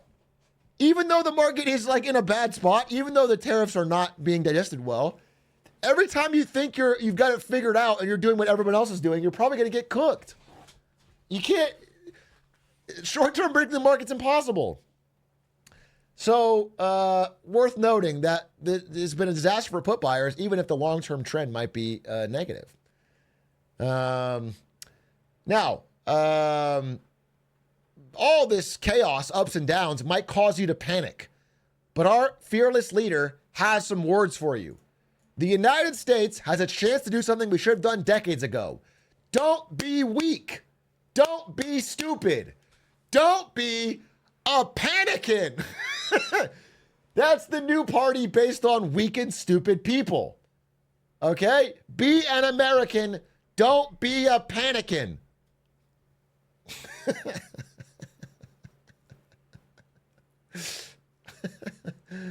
Be strong, courageous, and patient, and greatness will be the result. Panicking Skywalker, very nice. Don't be a panicking. It's not just an American party that is that panicking. Panicking is a global party because it turns out everybody's panicking.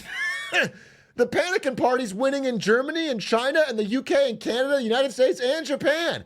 Every stock market is down because of these rising trade tensions, although us and Japan are by far taking the biggest beating. But if you're willing to stay safe, you should not be a panicking, according to Donald Trump. This will all bounce back. Now, the biggest story there is not between these two countries, though. It's between these two. Again, the largest tariffs that the U.S. levied were on China, and that is, the geostrategic rival. That is where the biggest tensions are rising. And the rest of the world is kind of watching to see how this U.S.-China thing breaks down. And breakdown it has. Again, despite being have massive trade between each other, the cracks are beginning to show, and in fact widen. The U.S.-China trade war is getting even uglier. So, as you guys know, Donald Trump on Liberation Day, the 5th, walked out with the poster, and at the top was China. Big tariffs on China. In response, as what happens in trade wars, China issued retaliatory tariffs of 34%, basically equal to what the U.S. put out 34%. China added new 34% tariffs. In response, Donald Trump is now threatening an additional 50% tariff if they do the retaliatory tariffs. So a counter to the counter. Now, at that point, once we add an extra, the tariffs are already really high. If we add an additional 50%, it's essentially impossible for any good to be traded between the China and the United States. If this trade war hits the point where these two countries are talking about, if Xi Jinping does a 34% and we add 50%, the entire trade history of the United States and China will be ended. It'll be a complete cutoff. And China, in response to this, said, "We will fight to the end." So we're really getting the 1930s again, bro. We are getting trade wars into double downs into escalation. At no point is anyone trying to figure out some kind of reasonable solution. But what's funny is how it feels a little bit like the ideals of both sides have been somewhat flipped. In that this, pro-government intervention, pro-protectionism has become Donald Trump's calling card. Our fearless leader, Glorious LB. You have people saying, keep an eye out on American companies raising prices. Report them to the government if they do. It's like, bro, if they have this massive tariff on their inputs, they're going to have their, it's becoming this weird Maoist Republican search, anti-business.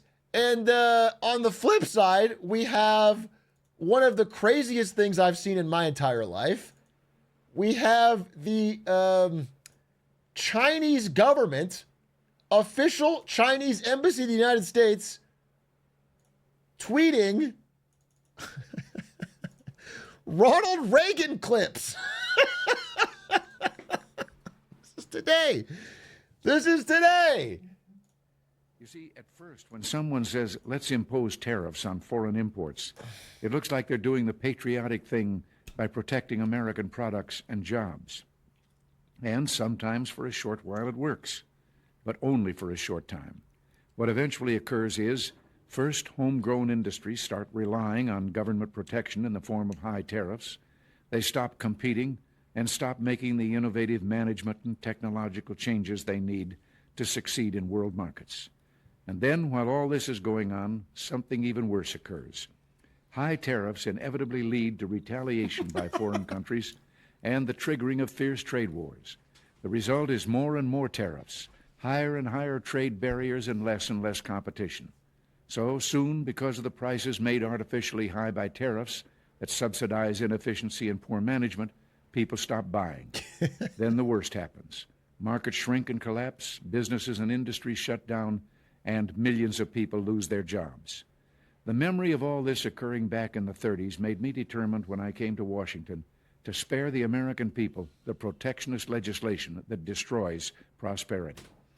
Now, it hasn't always been easy. There are those in the Congress, just as there were back in the 30s, who want to go for the quick political advantage, who risk America's prosperity for the sake of a short-term appeal to some special interest group. Why does this feel like AI? Because your brain is cooked. This is a fucking real clip. This is a famous Remington clip. Anyway, he did seem to describe exactly what's happening, which is crazy. It's funny to have Ronald Reagan be the voice of China's side of the argument 30 years later, 50 years later. It's crazy, dude. It's such a wild fucking world. It's such a wild world. I don't know what era we're in, but it provides us new insanity every single day. At the same time, again, so much news today. At the same time, there's been a bit of a tiny rift brewing between Donald Trump and Elon Musk. This iconic photo is great. Now, Elon had a bad day in Path of Exile, where I believe he died to a tutorial boss on stream, while still claiming to be one of the top 10 players in the world. But that's not what I'm bringing up. What I'm bringing up is the fact that in a time where everybody else seems to be getting in line behind Donald Trump about his tariff the entire world strategy, Elon Musk, who owns a business and at least recognizes that it will dramatically increase the cost of everything they produce, is kind of trying to pull him back. Kind of realizing that it's kind of disastrous, okay? And is openly getting on social media and on news articles and saying he hopes for a zero tariff situation, at least between the U.S. and the EU as allies, having free trade between Europe and the United States. Now, he's not contradicting Trump directly, because that's the leader, that's the man. But he has been pointing his criticism at this guy, Navarro, Peter Navarro, Trump's top trade advisor. Now, this guy's the most pro-tariff man in the fucking world. This guy is probably the architect of most of Trump's tariff plans. He's been pushing for it for a very long time, before even this administration. Now, what's interesting about Peter Navarro is he's written a lot of books where he cites a eminent economic author for some of his opinions on tariffs. And this guy's name is Ron Vara. Peter Navarro is always saying that he gets some of his great ideas in his, like, over half dozen books, has said Ron Vara is the source of some of his studies and the things he cites. Well, it turns out that Ron Vara... In all of his books, Peter Navarro has cited an economics expert to justify his views. And the economics expert he cites is somebody named Ron Vera, V-A-R-A, Ron Vera. When Trump won the presidency and entered the White House, this Ron Vera started circulating a memo around Washington in support of Trump using tariffs in trade policy. According to the New York Times, the memo had been, quote, sent from an email address purportedly belonging to Ron Vera. At one point, Ron Vera wrote in the memo that Trump could, quote, ride the tariffs to victory. Problem is, Ron Vera doesn't exist. He never has. The economics expert that Peter Navarro has long cited to explain why he's so gung-ho on tariffs, this person, Ron Vera, is a made-up person. He is a fictional person. Peter Navarro invented Ron Vera is a anagram of Navarro. he Voldemorted it, dude. He Tom Riddled that shit. And he left a chamber of secrets in all of his books. But what's funny is if you look back at some of these quotes, I mean, not only does he glaze Ron Vara, which turns out to just be him, but he also like uses it to add some distance to some of the more inflammatory things he would say. Like he would say that China is building us cribs to use as poison weapons on our babies and shit. But he would say that comes from a study by Ron Vara. And it's like, and then it's like, I'm not the one being crazy. I just saw this study. And that's wild. That's wild, dude. So that was, I mean, this has been known for a while, this Ron Vara thing. I don't think he's done it relatively recently, but this is the guy who's architecting the current tariff plan, who believes tariffs are the solution to all our problems. And he is in a major beef with Elon Musk. Now, I don't have the tweet. Oh, here, I do actually. Elon Musk said he ain't built shit 11 hours ago about Navarro. Navarro ain't built shit. In response to saying that, you know, anyway, there's a beef. What I'm saying is these two have beef that is heating up over the course of these tariff plans. And there seems to be a split again in the right-wing party between, this happened over H-1Bs, and this time it's over tariffs, between like the tech bro right and like the Washington right over whether to defer to Trump on these tariffs. But clearly there'll be more story here, but this is the beginning of a rift today that we saw. Usually everyone's in sort of lockstep, but Elon has broken from the lockstep to call these out. One more thing that was a big piece of news today that I want to talk about was about the military. Now, if you're an American patriot, put your hand up and salute our fucking troops, okay?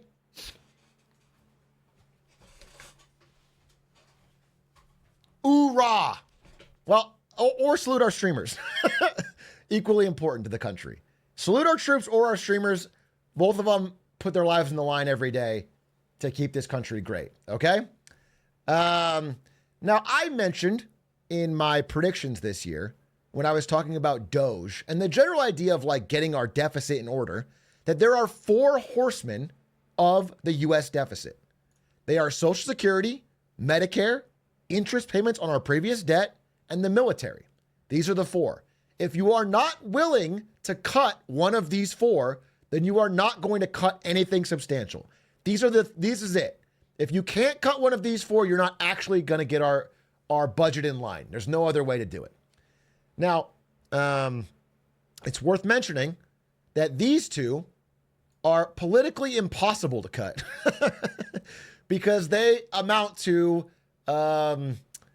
this is like benefits for old people, and old people vote in record numbers, and they will never allow these to be cut. You just can't cut them. Okay. It's a landmine. You can't get rid of it. This one, you can't really cut without, I don't know, defaulting on U.S. debt and entering a massive run on the treasury, okay? If you don't pay your interest payments, then no one will loan you money anymore, and it's a disaster. So you really only have one left of the four horsemen, and that's the military. If you're not going to find a way to take a serious look at the military budget, well, then you have no real credence to your claim of you're going to cut spending.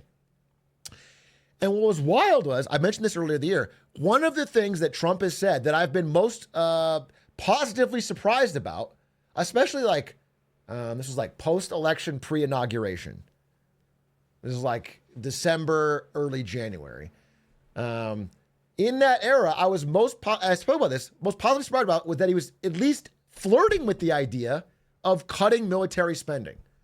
In a Super Bowl interview, Trump told Fox News that after Doge finished with the education department, the Defense Department would be next, and they would cut down on the $850 billion budget. This is an important number. At the time of Biden's last year, we had an $850 billion a year military budget, okay? And he was saying, that's extreme. We got to cut that down. We got to find a way to cut that down. He said Elon Musk would be a great master at this rare talent that could transform defense. Okay? We can get more efficiency. We can stop overpaying for fucking nuts and bolts and projects to nowhere, and we can get an efficient fighting force. Secretary of Defense, Pete Hegseth, came out with his American flag zipper coat and said, hey, I'm all fucking for it. Looking forward to working with you on this one, Elon Musk. We need to cut the fat and grow the muscle, okay? Cut the fat, trim the spending, and get more war fighters, more efficient actual fighting force. Today, there was an update to this. We have great things happening with our military. We also essentially approved a budget, which is in the facility, you'll like to hear this, of $1 trillion, $1 trillion, and no.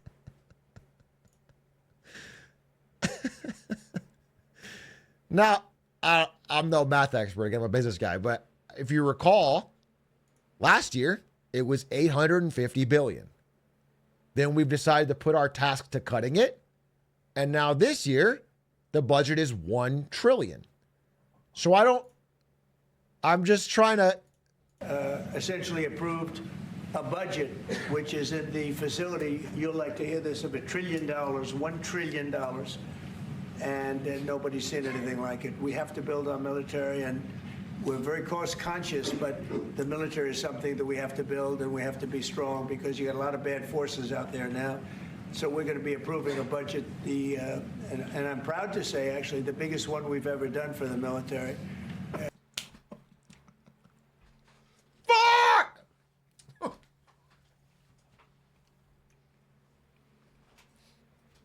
They went from, fiscal responsibility, we have to get this in order, to now we're bragging about the biggest one ever.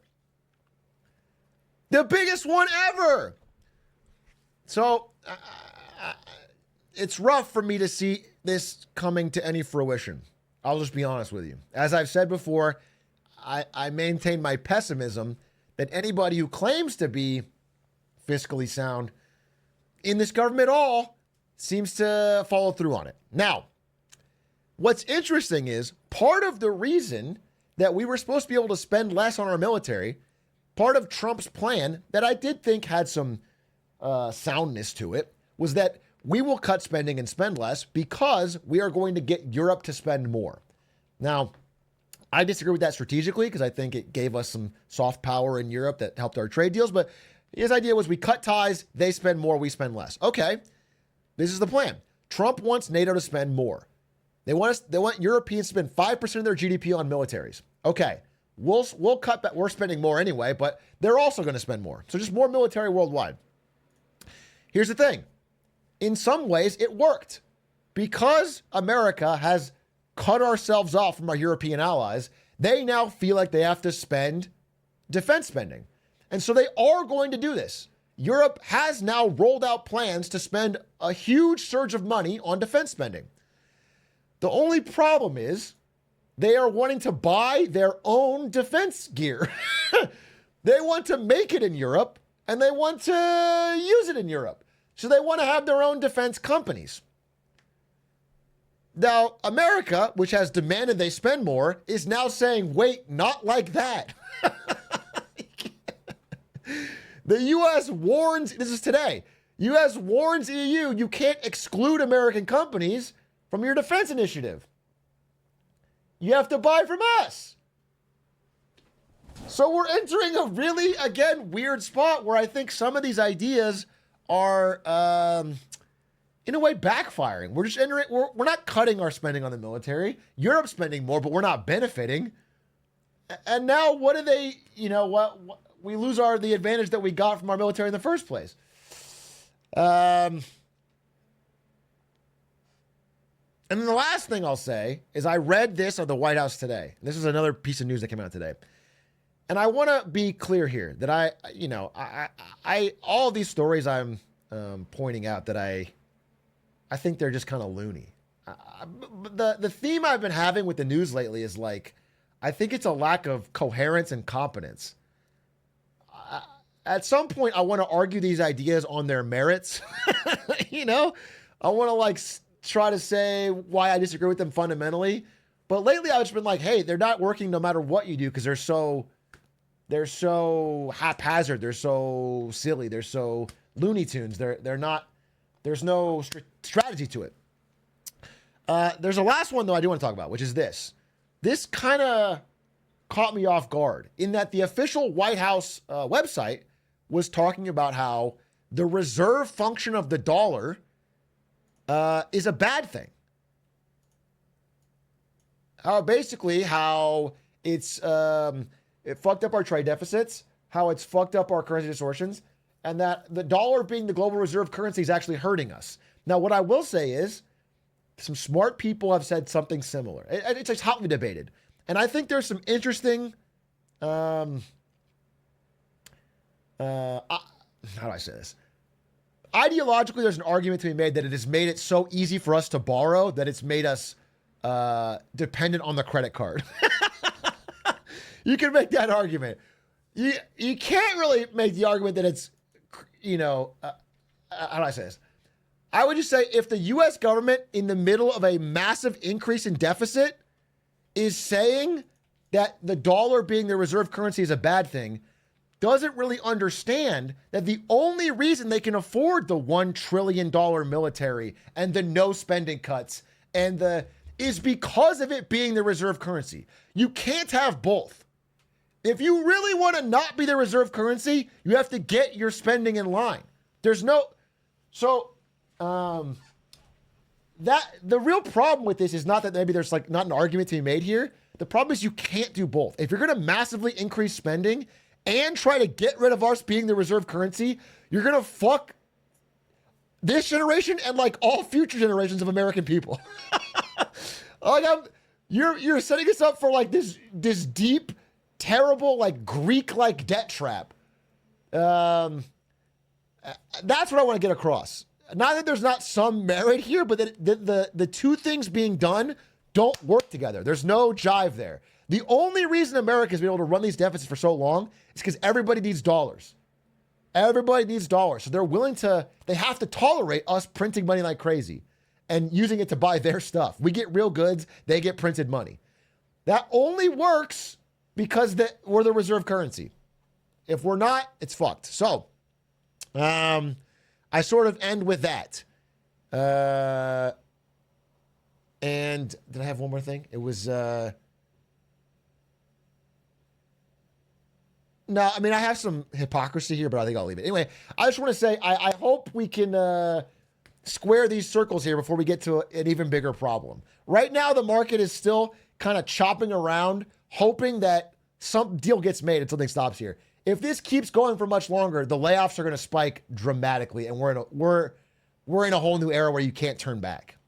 And we're going to see what happens. Thank you for watching my little daily news update. Appreciate it. Thanks for watching Marketing Money. See you next week. Watch Lemonade Stand.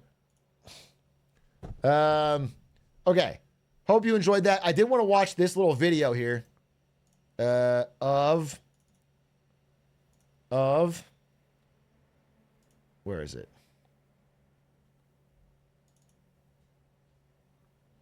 This is not part of the thing, but CoffeeZilla tweeted this. I don't know who this guy fucking is, but it made me fucking laugh so hard. Losing money costs you nothing. This is just the reality of life. You're gonna, like, were you young and dumb? How much money did you lose? Everyone loses money.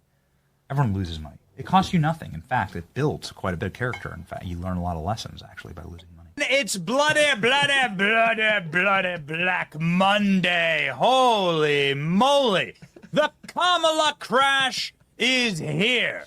Kamala needs to get in front of a camera today. People are losing their homes today. People are losing their fortunes today. People are losing their futures today. People are losing their 401ks today.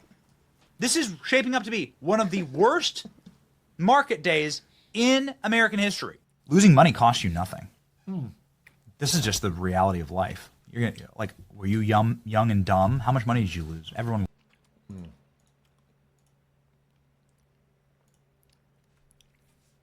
That shit's fire. Anyway, I don't know who that guy is, but I saw the CoffeeZilla tweet it, and that made me fucking laugh.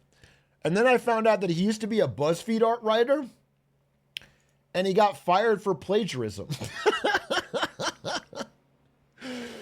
He got fired for plagiarism of BuzzFeed articles. Like, let's be honest, straight guys, we all like butt stuff, and Bill Clinton's white thighs will not make you miss the 90s at all. I mean, how could you plagiarize that? When I read that on BuzzFeed, I want it to be authentic journalism. So I don't know. That's wild, though. And now he's a podcaster. I guess giving political takes.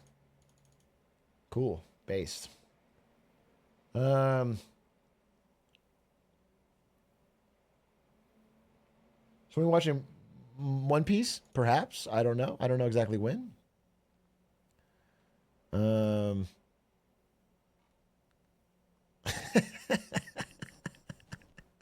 Dude, also, okay, one more thing. Obviously, I think we're nearing an official, what you'd call correction in the market. Have we hit 20%? S&P. Yeah, not down 20 yet. I think it's down 13, something like that. 15. So we're not necessarily down a correction. But it's funny that people on social media who are like, no, there's nothing going wrong, keep posting like really zoomed out charts. Yeah, Nasdaq's in a correction, but not S&P. And so they post these zoomed out charts where they're like, just zoom the fuck out, okay? It's like a 70-year chart. We're all good. Like, what are you fucking worried about? It's zoomed out. And it also is a log scale. And it's like, I think a really disingenuous way to frame it, especially when like the real world impact is someone who's like, again, I've talked about this before, but a lot of older people have their retirement in 100% stocks. And they are posting. I mean, I hope I could find the example, but there's like an older guy, Trump voter, who's where is it? Hopefully I can find it. He's like, hey, I have to work 5 more years based on this now. I can't retire. This is it. Okay, right here. Fucking, this guy's name is Biden is done 1, 2, 3, 4. You better be right with your tariffs. You just cost the middle class trillions, have added an extra couple years of extra work for people like me in our late 50s before we can retire. Still love your policies, but again, you better be right on this one. And I mean, I feel for this guy because everyone told him that this was not even the Trump thing, but like him being entirely into stocks for his retirement was the right move. And now it's like, it's having real world impact on like whether or not he has less work and more peace in his old age. Like, this sucks. Anyway, this is a real thing that's happening. And so when you zoom out like that, it's kind of stupid. But I saw this response that kind of made me laugh still based on all that, which is someone said, yeah, like, why are you even fucking worried? Here is the Dow Jones from the end of the Byzantine Empire until now. Like, I don't even see the fucking dip, dude. I don't even see the fucking dip. What are you bitching about? We're up.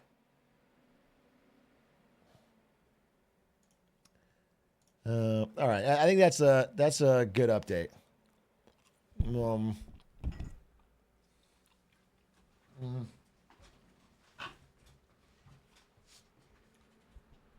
What are you eating?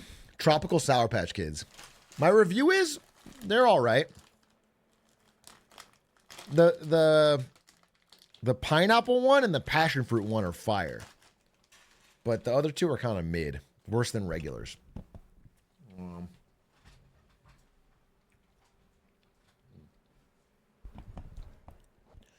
Are you Aiden pilled about leaving yet? No, I'm not Aiden pilled about leaving. No, I'm not.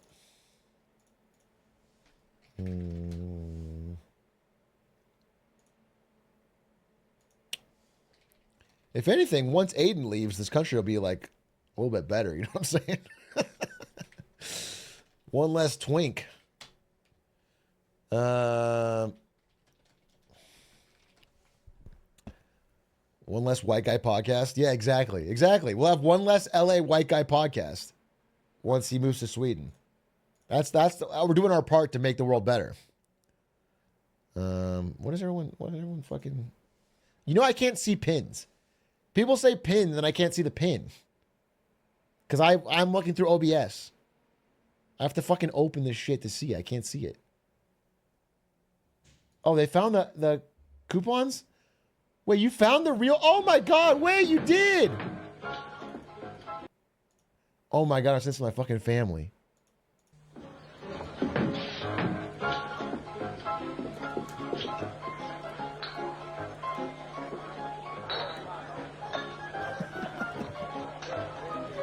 Lit 5.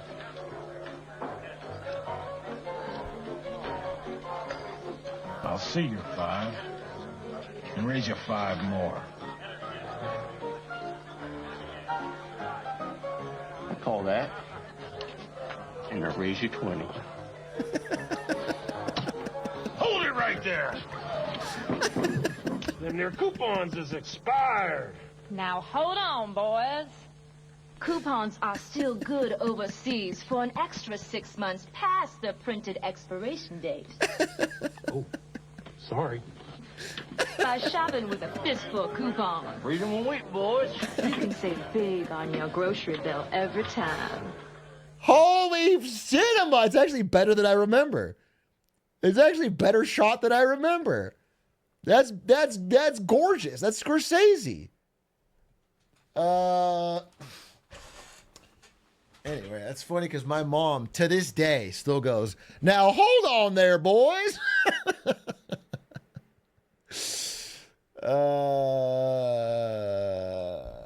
That's fire, dude. That's fucking fire. I can't believe you found that. I'm going to send it to my fucking mom and dad tonight. That has 272 views. And I feel like at least 100 of them are from this chat right now. How'd you find that? I probably had 0 fucking views. Dude, look at the comments. We hated this commercial so much, they played it every third commercial break. To this day, we still quote, them their coupons is expired in every conversation. My dad was stationed in Mannheim back in the summer of 1999. I came from the plate all the time, so it's like my for damn near 25 years. Dude, that's fire. Thanks for finding that. That's awesome. That's actually going to make my family's day.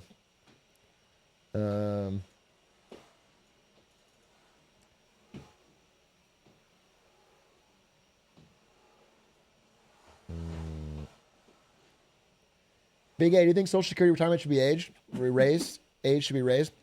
Dude, it's tough. It's tough. Because if you are a younger person who is paid into Social Security your whole fucking life You want the same benefits that everyone older than you got. You know what I'm saying?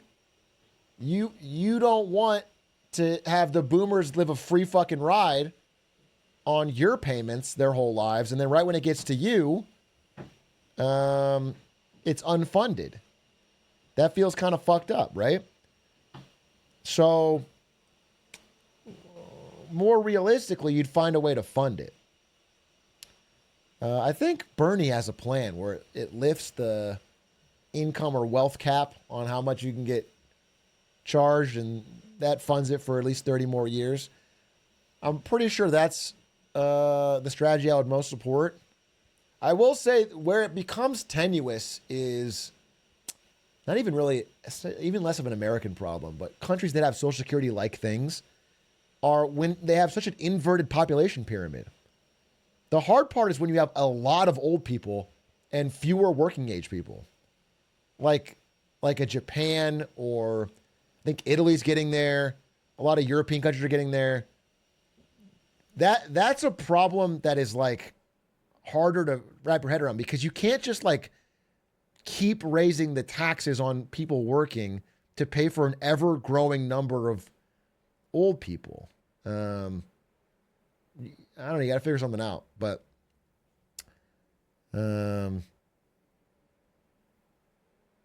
I think that's a problem worth thinking about. But in America, our population pyramid is not inverting. It's just bad. It's just like flattening. So I think raising the cap works here.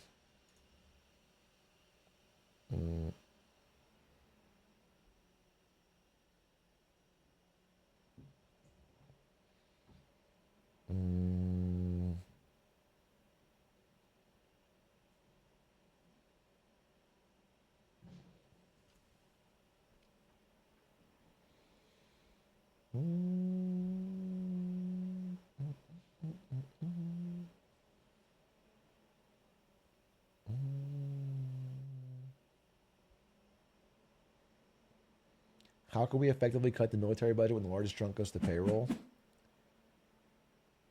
First of all, even a smaller chunk is a huge amount in the military because the budget is $1 trillion this year. Secondly, you can have fewer people. You can have fewer people. We have many bases that are essentially useless. I mean, they're not. We have a lot of bases worldwide that, especially under what is now an isolationist regime, don't even do anything. It's a ridiculous expenditure. There's no need for all that. Especially as we're now dealing with the impacts of these massive deficits. Like, we have to make hard choices, and that's not even that hard of a choice.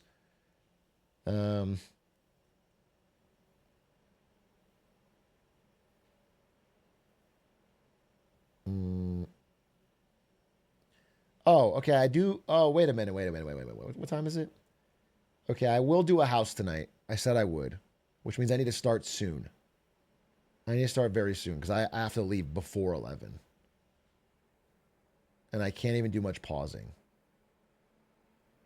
So I need to start soon. Is there anything else I could talk about? I kind of did a update. Did you see Elon's free trade deal? Yeah, I talked about it. I just talked about this.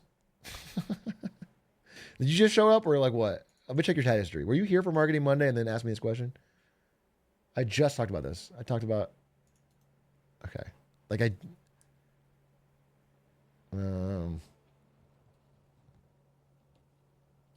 Did you see Peter Navarro?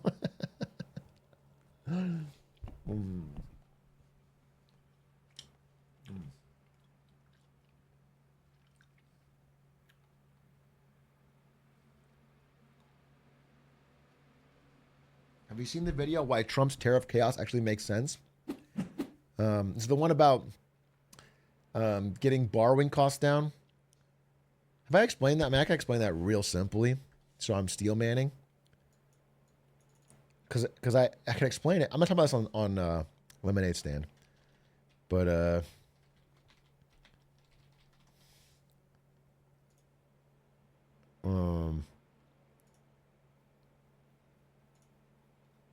okay. And I'll just do a real quick Just a real quick talk about this, okay?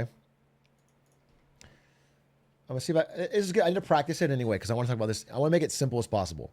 It's kind of hard to understand, and I want to make sure you guys can get it. All right. Let's say, for example, you are a rich person. You have money. You're a bank. You're a pension fund. You're a wealthy person. You have money. Okay? You're not broke. You got money. You don't want to sit that money in cash. Nobody ever wants to just sit in cash. All right? You want to put it into something so it grows and it's protected and it's safe. You have a lot of options for that. You could put it in stocks. You could put it in real estate. Real estate. You could put it in bonds. You could put it in gold. You could put it in a lot of things. Yeah, I'll put gold over here too. Gold. There's a million things you could put it in, but these are some of the main ones, right? These are some of the. You can put it in Dogecoin. You can put it in Fartcoin. I'll put Dogecoin on here. Dogecoin. All right. There's all these things you could put it in, but generally, people have been defaulting, especially in recent decades, especially in recent years, to stocks. Stocks have done so well that most people have been putting their money in stocks. Okay? It's not gold, it's gold. It's gold. They're putting their money in stocks. Now, generally, in the past, when the stock market has taken a tumble or had higher volatility or been chopping around or going down or been unreliable, when people aren't relying on the stock market to always go up so reliably, then they panic and move their money to bonds. Historically, that's been the historical pattern. Is in when U.S. stocks are in trouble, people buy bonds, U.S. debt. These are not bonds; they're bonds. Bonds. Fuck you. It's bonds. Okay, it's bonds. Okay, that's the idea. Now, I think this is simple, but just to get your mind around it, again, I've talked about this a couple times.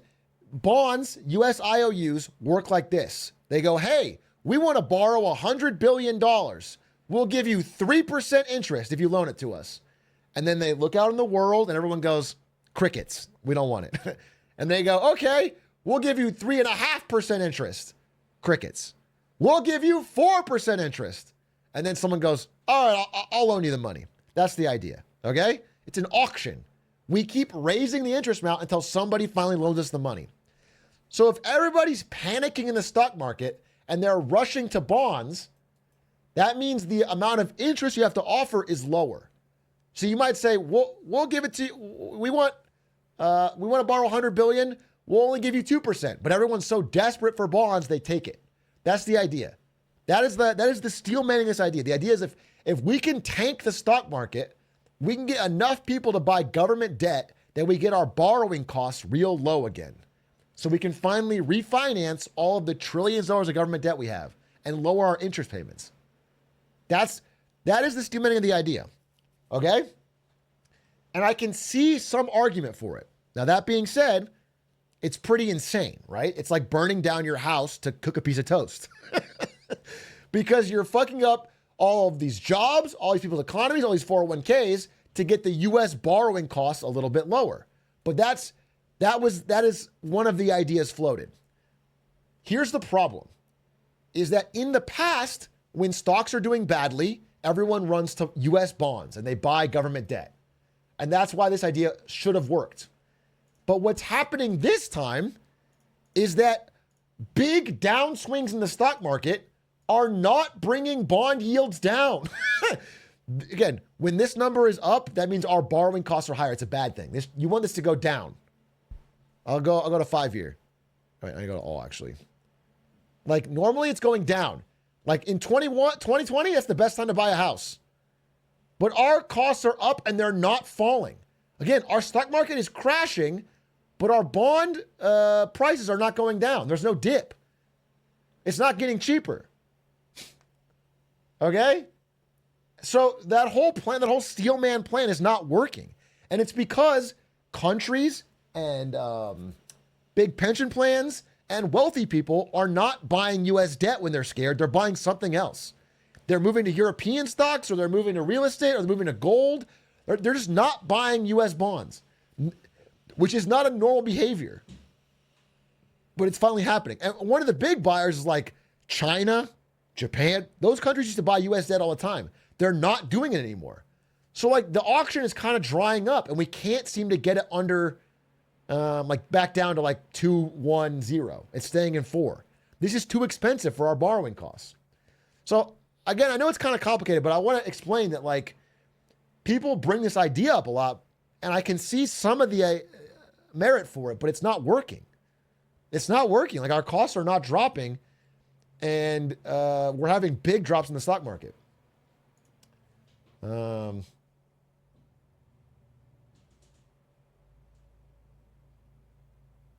What if you zoom out more? That won't affect it. Anyway, we're going to watch House now. It's been a long time. House MD Knights Pog champion. Oh my God, it's Lupus. If you guys aren't new here, sometimes we watch an episode of the old show House MD with chat. It's a pretty fun time. We're in the final season, but you don't need to know too much to go into it. And it turns out the show's way fucking crazier than I remember from when I was younger. Way, way fucking crazier. And way more illegal. I'll give you a tiny bit of time to get a snack and a drink while I hit the lights and get this set up.